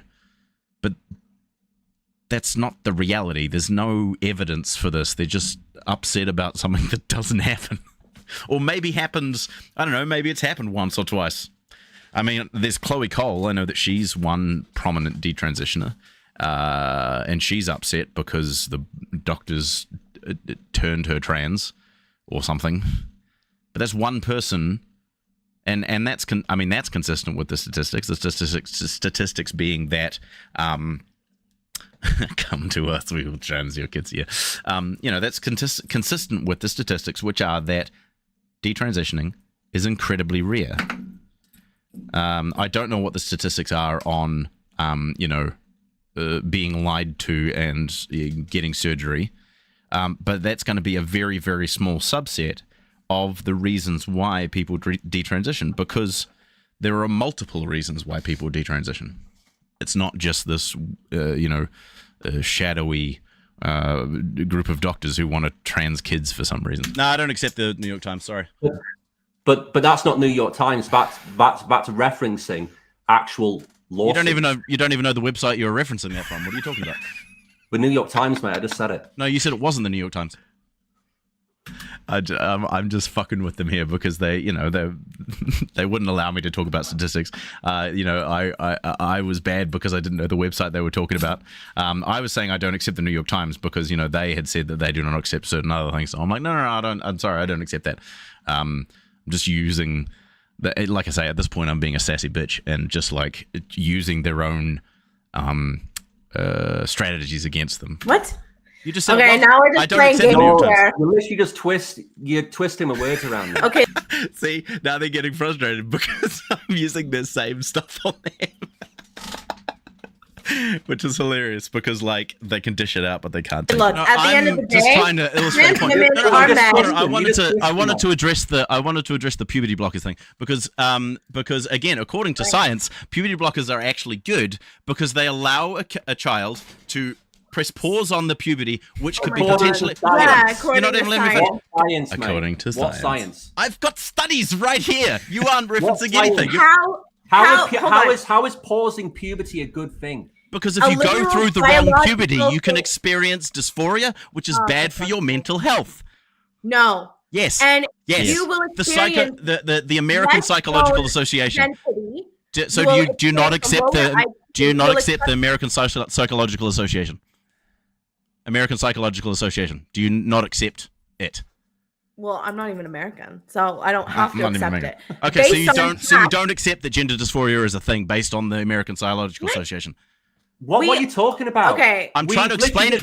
They're so sorry. They're just very dumb. There's nothing else. I need a different word for it. I'm sorry, but they're just so dumb. Because my point here is that going through the wrong puberty can be detrimental to a person's mental health, especially if they are, if they go through the wrong puberty, that can be very detrimental to a trans person's mental health. That is a fact. That is the fact, based on all those studies I was just reading before. That's what those studies said, and what is accepted by the American Psychological Association. So, if that's the case, then yes, blocking your puberty is a good thing because it is reversible, as we've said. So it is, on the whole, a net positive because it allows a trans kid to pause their puberty, not go through the psychological distress that is associated with going through the wrong puberty, and then make assessments about how they're going to proceed. Some people decide to just continue with the puberty. They go off the puberty blockers, and they continue on with their puberty, and it's fine. And some people decide to go on to HRT, and that works as well. But and that's the reality. That's the actual what science actually thinks.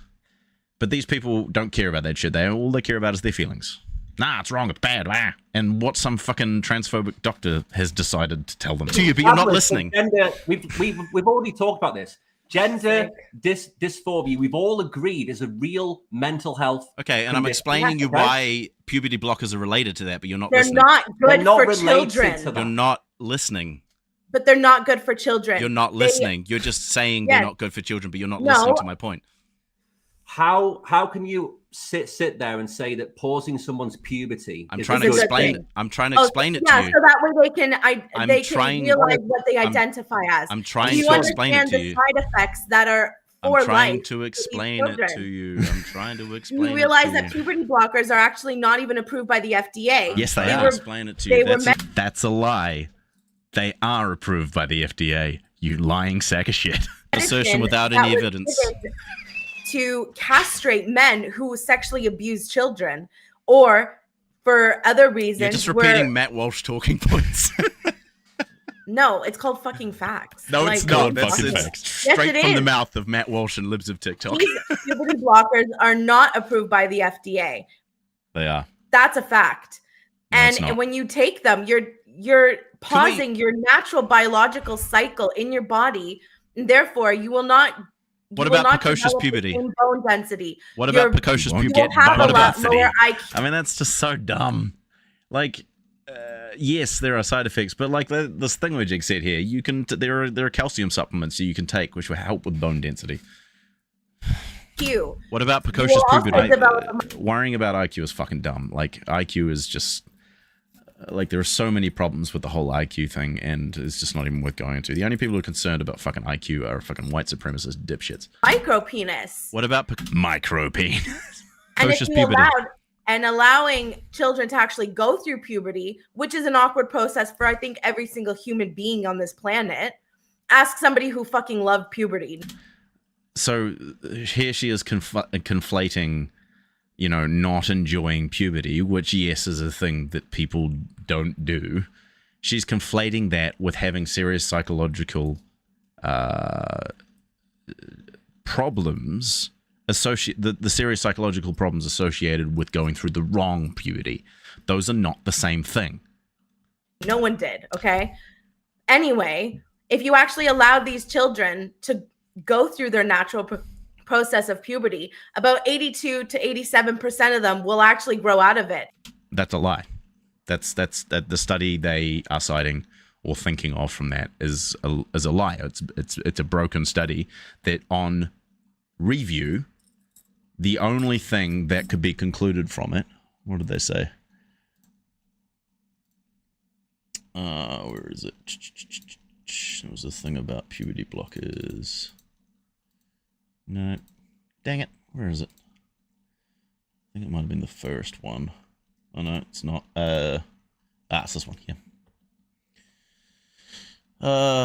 If I just go 80. Oh, shoot. Maybe it wasn't that one.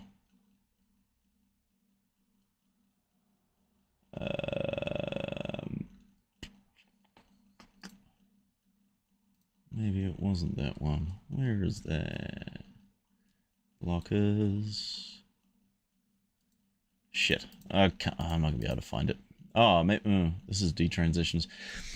Doesn't matter. I showed it before. The 80% thing, I'm gonna have to find that because it's a good point. But like they said that the only conclusion they could come to from that particular study was nothing to do with puberty blockers being. Wait, what the fuck are they talking about again? And the other percentage. Oh, sorry. No, this is to do with detransition. That's right. Sorry.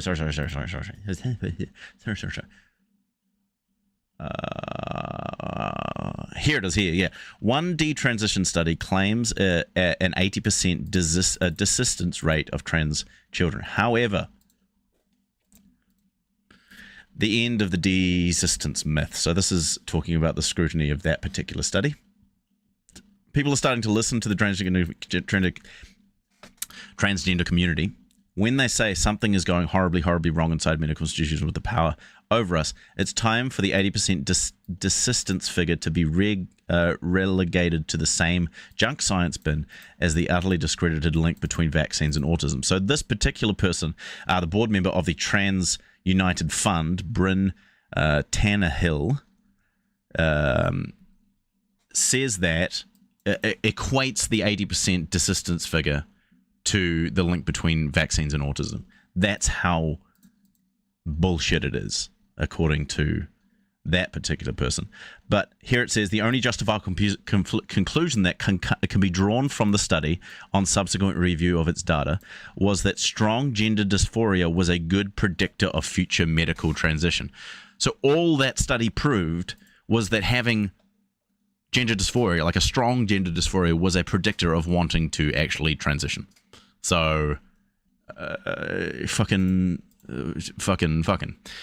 Sorry. I saw Jamie saying something. She's Canadian. Canadian mental health medicine adheres to the recommendations of the World Psychiatric Association, which concurs with the American Psychology. So, yeah. This debate reminds me of why YouTube debates are a fruitless waste of time for every single person involved. To be fair, I feel like I gained a lot from this debate. Like, it may not be super productive because they didn't change their mind and neither did I, but I didn't go into this thinking that I was going to change anyone's mind. I felt like it was a good challenge for me, which, you know, may be kind of selfish, I suppose, but but also I've had some other people say as well they've appreciated being, you know, a lot of these, you know, seeing these arguments being challenged, like their arguments and their position being challenged, and in a rational way. The way that I have gone about this was helpful to other people who wanted to, you know, have things to challenge these kinds of arguments. For me, it was valuable because, you know, I got to on the fly go ahead and challenge these positions, which I think is helpful to me in a couple of ways, because it helps me to think through my position and helps me to further strengthen my position. Not that that's the actual goal, but it did help me to strengthen my position because it, you know, my position stood up to scrutiny, whereas theirs did not. And it means that I can go into, you know, the thing that I do online pretty much all the time, which is you know, attacking transphobes, and do it in a confident way, knowing that my position is pretty solid, you know.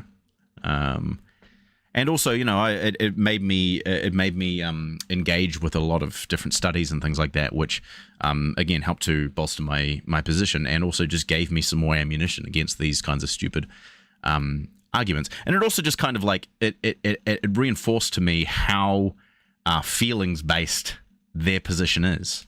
Like I'd want to do it with some other more prominent you know, transphobes and things like that who have these same kind of positions, because I want to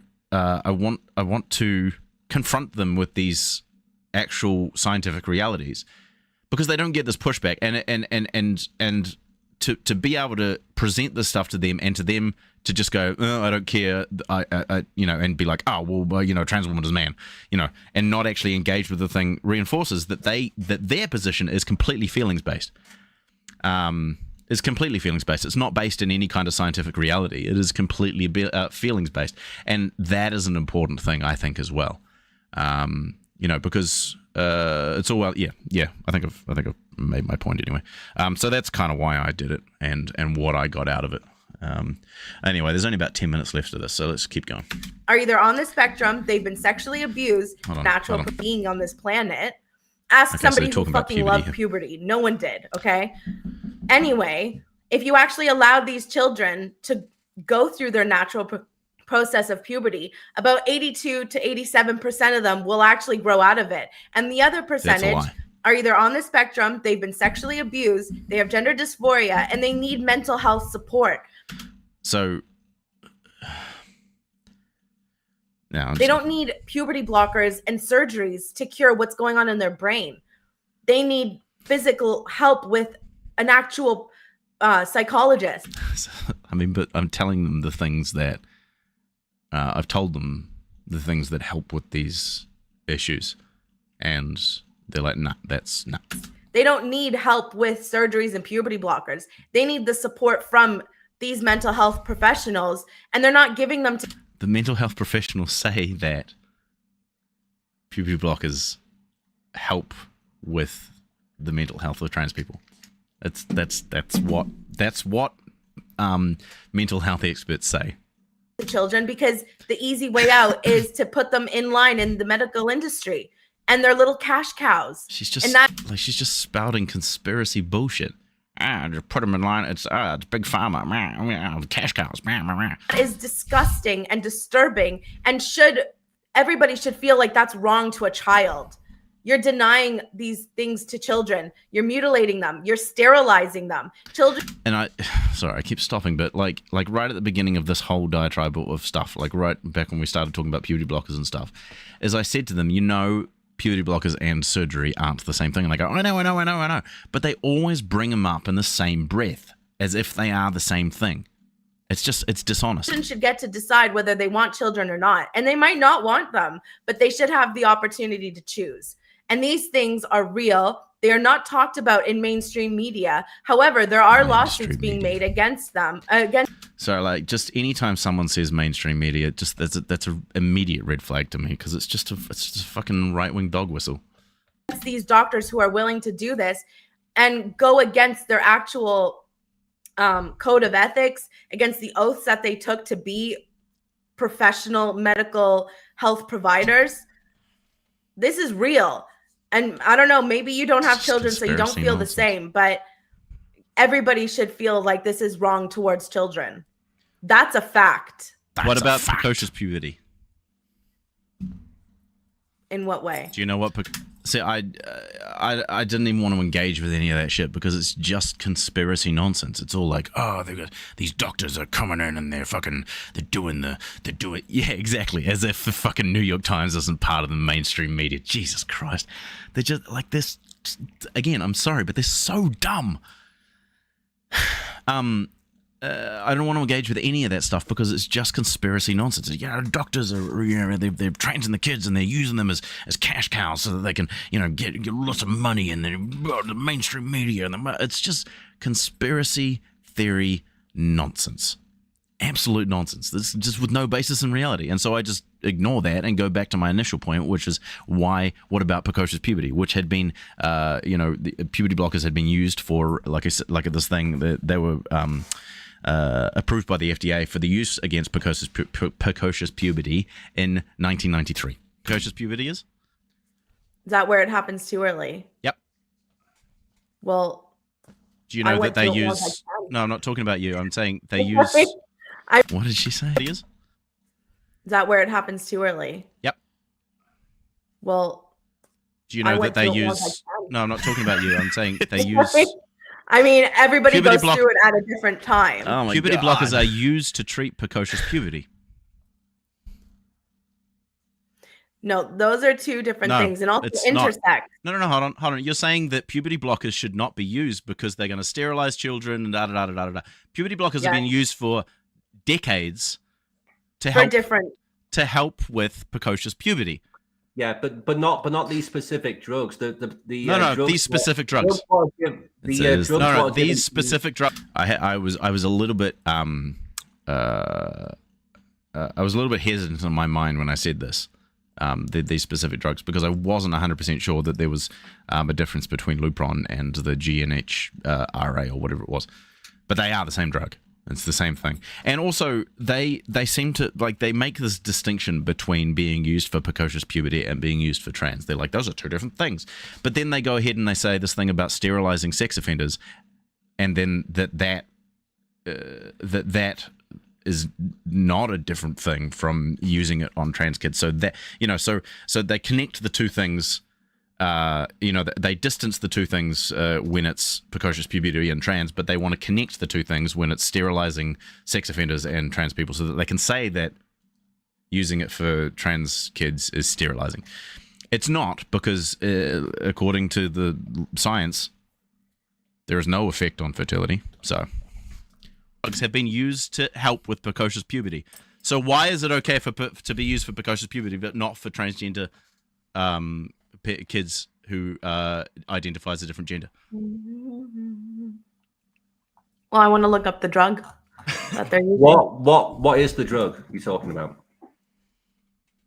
The drug they use for well, it's not the same one. Precocious, yeah, because it's not Lupron. It's not the same drug. It's what they use into these kids. Luprorelin. And that is also not the But only yeah, drug this that is the same thing. It is the same Is. thing. Is this Okay, to treat so prostate cancer, Lupron endometriosis? as is a manufactured version of a hormone used to treat prostate cancer, breast cancer, as part of transgender hormone therapy for early puberty, or to perform chemical castration on violent sex offenders. So if it can chemically castrate somebody, how is it not doing the same thing to a child? That is literally what we're talking about, mate. Okay, so you haven't answered my question about precocious puberty then. So, I don't know what the mechanism is by which it castrates sex offenders, but it is be used for all these other things as well. Maybe it's like a higher dose or something. Let me just look it up. How is Lupron used to castrate sex offenders? Chemically castrated sex offenders. Let's have a look. Chemical castration for sex offenders, physician view. First time in Asia in 2011. I want to have a look and see if it says anything about Lupron. Puberty blockers. No, so this is using hormonal drugs to reduce sexual violence recidivism is known as chemical castration. The first reported attempt of hormonal manipulation was different doses. As an attempt of hormonal manipulation to reduce pathological sexual behavior that occurred in 1944 in California. Oh shit! Hold on. Oh no, it's all right. Sorry. California became the first state in the United States to authorize the use of either chemical or surgical castration for certain sexual offenders who were being released from prison into the community. Legislation extremely controversial at the time. However, 8 additional states. Testosterone is the major hormone associated with libido and sexual function, and several studies have reported that violent sexual offenders have higher levels of androgens that do non-violent comparison groups and androgen levels. However, the clear cause and effect relationship between testosterone levels and sexual offending remains uncertain. Nevertheless, various comprehensive theories of sexual offending have incorporated hormone factors despite surprisingly little evidence, and both surgical and chemical castration undoubtedly reduce sexual interest, sexual performance, and sexual reoffending. Surgical castration... Chemical castration uses LHRH and agonists, reduces circulating testosterone to very low levels, and also results in very low levels of recidivism despite the strong psychological factors that contribute to sex. Chemical castration has some advantages over surgical castration. First, although chemical castration is potentially lifelong for some offenders, it might allow sexual offenders to have a normal sexual activity in context with psychotherapy. Second, some sexual offenders may voluntarily receive chemical castration. Third, chemical castration may be more realistic restriction than male ankle bracelets. Fourth, unlike surgical castration, the effects of anti-libido medication are reversible after discontinuation. Sweet Moses of mercy.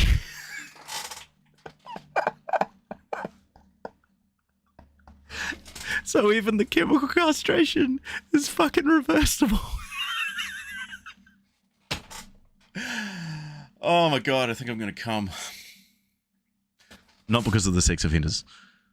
Because none of their fucking assertions are based in reality. It's just... Oh my god. Okay, so chemical castration in this sense does not mean that it makes your balls shrivel up and fall off, and it does not mean that you completely lose all sexual blah blah blah blah blah for the rest of your life. It even means it's reversible after discontinuation. All it means is it's lowering the levels of hormones within the sex offender so that they you know, have lower libidos and da da da da, and stops them from reoffending. So chemical castration, though I assume that is like a legal definition of what castration actually is a bit of a misnomer. It's more like, because castration kind of implies that it's permanent, but it's not. And so they just so their whole point is bunk. This is the question. Well, this is the drug they're using. Okay, This then is the drug they're using. Okay, so are you saying that Then we they're shouldn't medically use puberty castrating the blockers child. on those who have precocious puberty? Well, it's 1 in 5,000 children. Yeah. So And should we not that use is- puberty blockers on those kids who have precocious puberty? I don't know if there's any other ways to treat it. I'm not a doctor. I'm not a But doctor. So you if could there say was the any same other thing about way- trans people. You could say the same thing. Exactly the same thing. Not really. Not Yes, because really. children Because- actually don't no, need to go onto puberty blockers. Yes, they do. No. Yeah. No, No, they I mean, don't. I mean, you haven't No, they listened to. don't. I'm You're trying to. This is fucking hilarious because she just said, "I'm not a doctor, therefore I can't make an assessment on whether we should use puberty blockers on kids with precocious puberty." But then when it comes to trans people, suddenly she's a doctor and she can make that assessment. Explain my part. A healthy child, and They're not healthy putting because them on- they're going to go through a puberty which is not congruous with their gender, which causes mental cares? health issues. To me, What do you mean, who it's a cares? fuck. She just said, who cares? That results in mental Let health them issues go and through actual puberty. suicide. Do you think it's okay No, for kids to commit I suicide am because so they have these sick mental health of issues? hearing, would you That's rather lies, a live daughter or a dead son or blah blah blah? That's Are you fucking bullshit. denying that? Are you denying that these mental health issues can result in suicide? Why don't you? Do you I not don't know. think, Hold right? on. Wait a minute. What's an idea? Diagnosing a mental health issue and then fixing it This with is a therapy fix. instead of puberty The fix blockers. is gender affirming care. No, it's not. Yes, Yes, it No, is. That is it's literally not. what the American Why don't you Psychological have a Association child says. And then tell me how you'd feel. I don't putting them care on this about. I don't garbage. care about singular things. I'm talking about what the American Psychological fine. Association Feelings. says. The American That's actually Psychological very fucking Association. important. And they're full of shit. You're saying the Like, American Psychological Association are full of shit. In regards to this, yeah. Okay. Yeah, they are. Children should not okay. be put on puberty blockers. They are full of shit. The because American Psychological Children- Association says they should. 13 They are or full of shit. 14-year-old girls They shouldn't are have full their of shit. breasts cut off. I mean, you're just saying, you're just asserting. I mean, again, No, here, okay, we listen. just agreed that surgery and puberty blockers aren't the same thing. So why are you bringing up No, surgery right now? They keep doing that. I'm not suggesting they're the You same just thing. brought up surgery I while we were just said- talking That they about do puberty this- blockers. Why are sorry. you bringing it up? They do this all the time. They did that all the time. It's the you know, these are two different things, but they conflate them when it's convenient for them. But then when they're confronted about that, they're like, "No, I'm not doing that. What are you talking about? Why are we and talking I'm about saying puberty that blockers? children It's shouldn't irrelevant. have these options. Irrelevant. They're children. They Irrelevant." should not be on puberty blockers. 13, 14-year-old girls shouldn't get their breasts cut off, causing 13, them. 14-year-old girls are not getting their breasts cut off. Yeah, Yes, they are. exactly. They are. You're just repeating Matt Walsh talking points. No, Puberty why are blockers. you referencing Why? fucking Matt Walsh? Why Irrelevant to the puberty blockers thing. You I are have just shown. It's The actually not American irrelevant. Psychological Association agrees Just that in puberty denial. blockers I are know. a in good. complete denial. It's hilarious, honestly.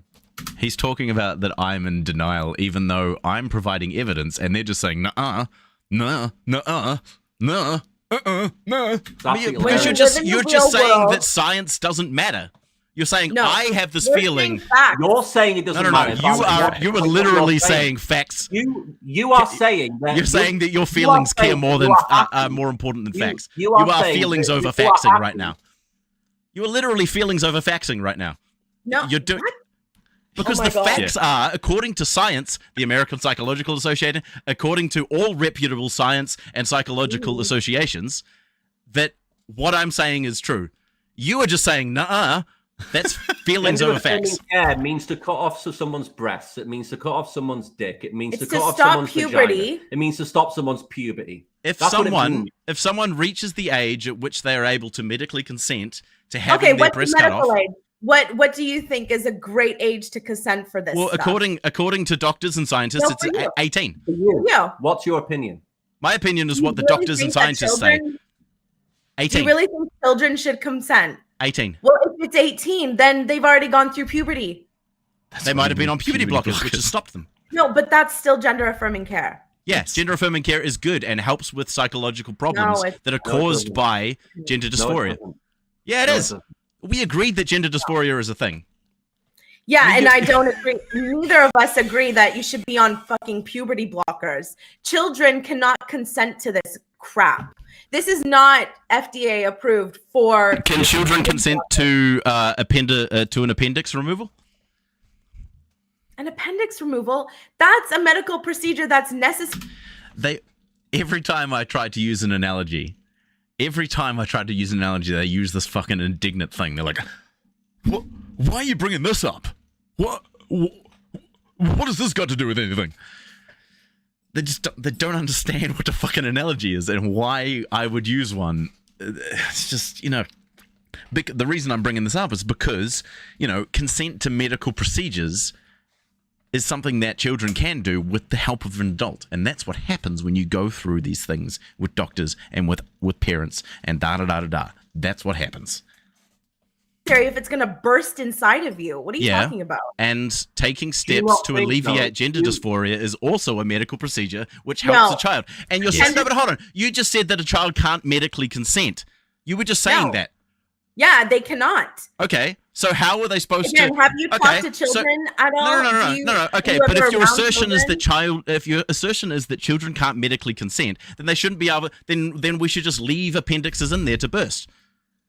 First of all, you would need an adult like I know, your parent. and you to have approve. those when you And come and guess do what? gender If affirming that care. goes When you go, untreated and it bursts, do you think the child will children die. just go into the doctor's office and say, "Give me hormone blockers," and it just happens? Do you think that's what happens? Some do No, because of the influence of others. no.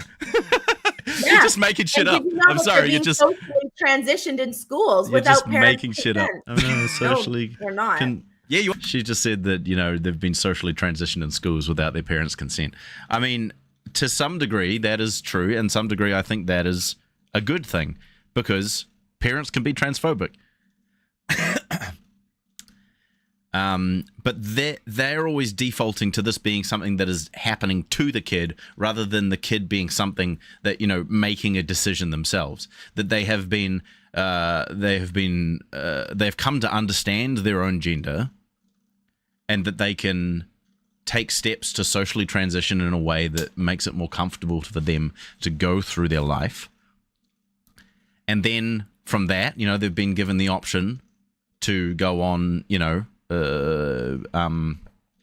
blockers and things like that. One of these studies that I just looked at said that with restrictions to access of puberty blockers can be detrimental to the health of trans children.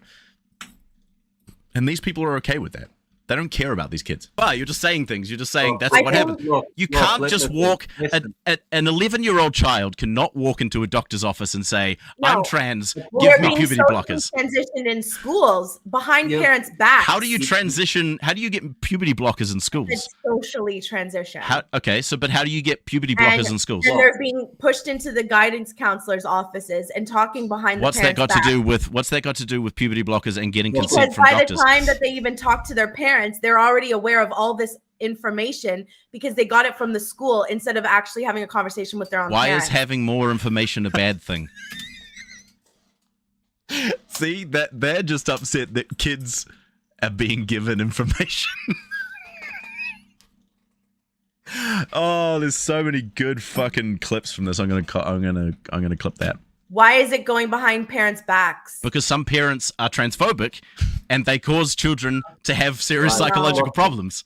Look, we're going to have to disagree because this is pointless. We didn't even talk about women's sports. You I just know, brought because up we wouldn't have agreed. We haven't agreed on the basic facts here. Well, yeah, because we will never agree. Trans women are men, and that's it. I mean, that's not true. That's it. It's true, and I am a woman. Every and I scientific and social. We went for an hour and 25 minutes. We're going to end it here.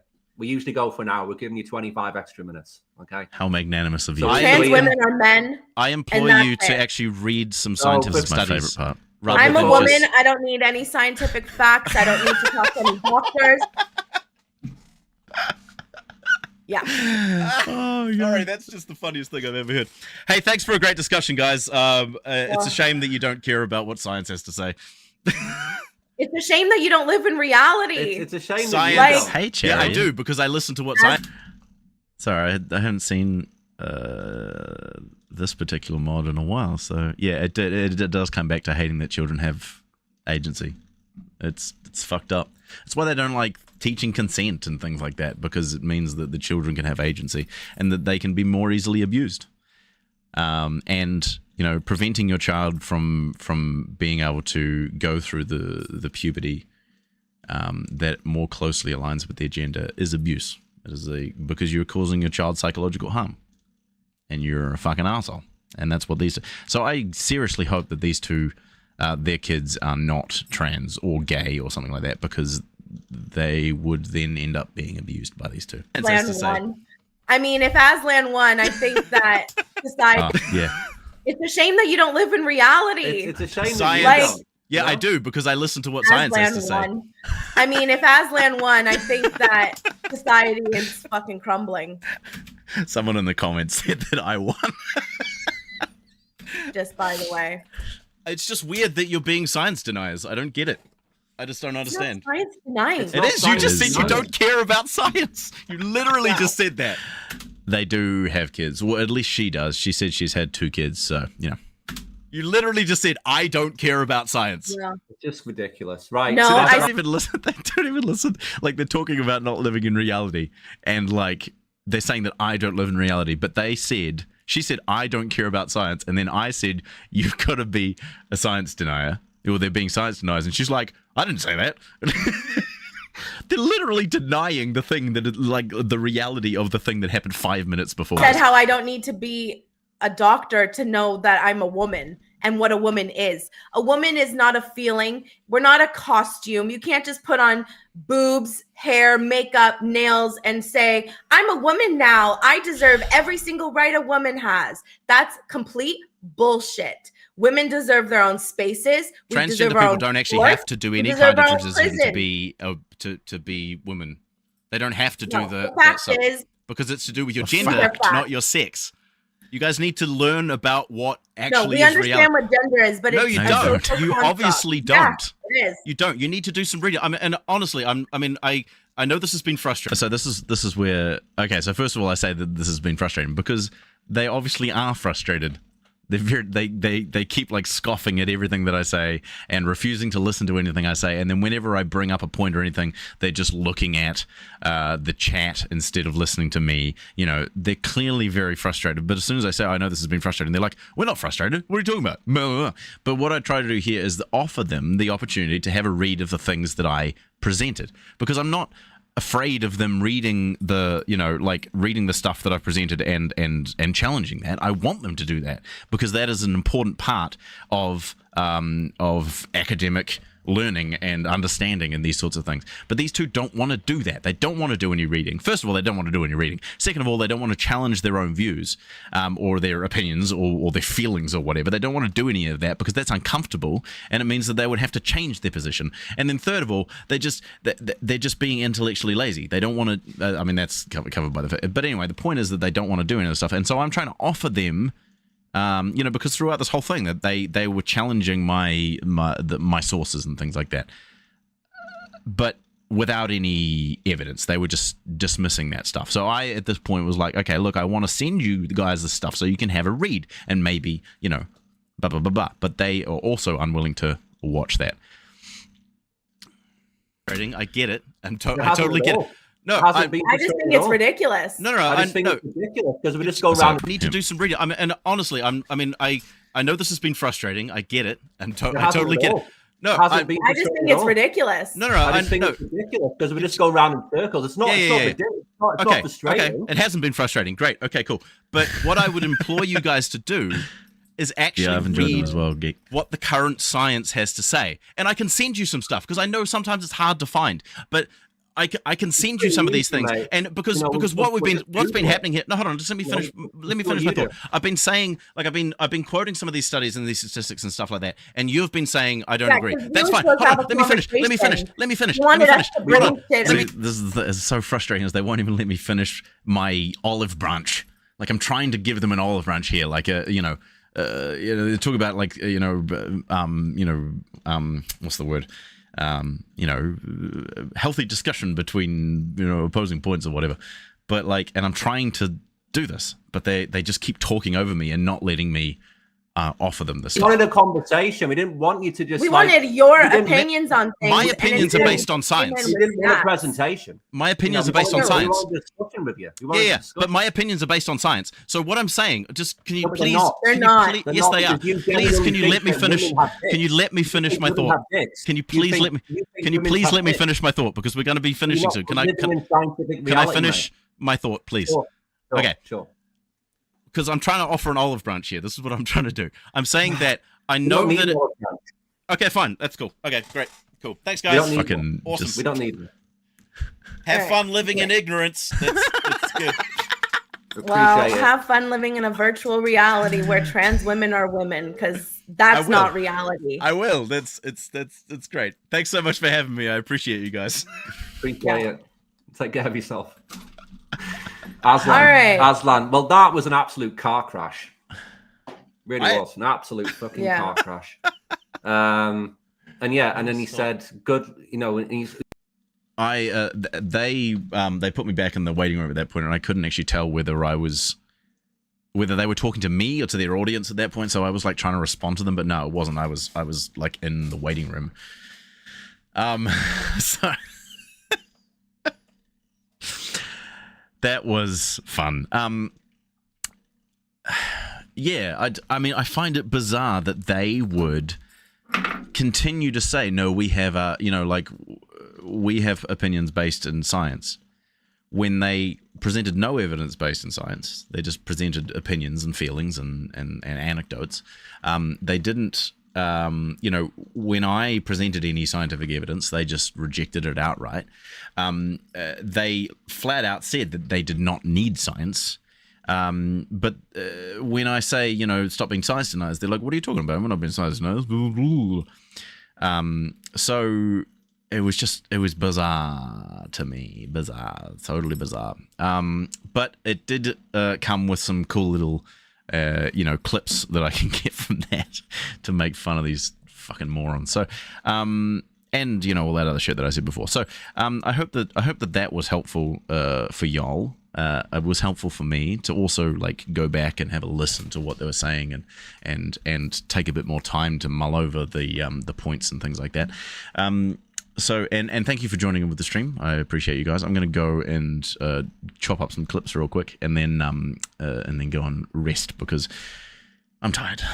But I appreciate you all. Appreciate you guys hanging out, and I will talk to you again soon, or maybe see you on Twitter.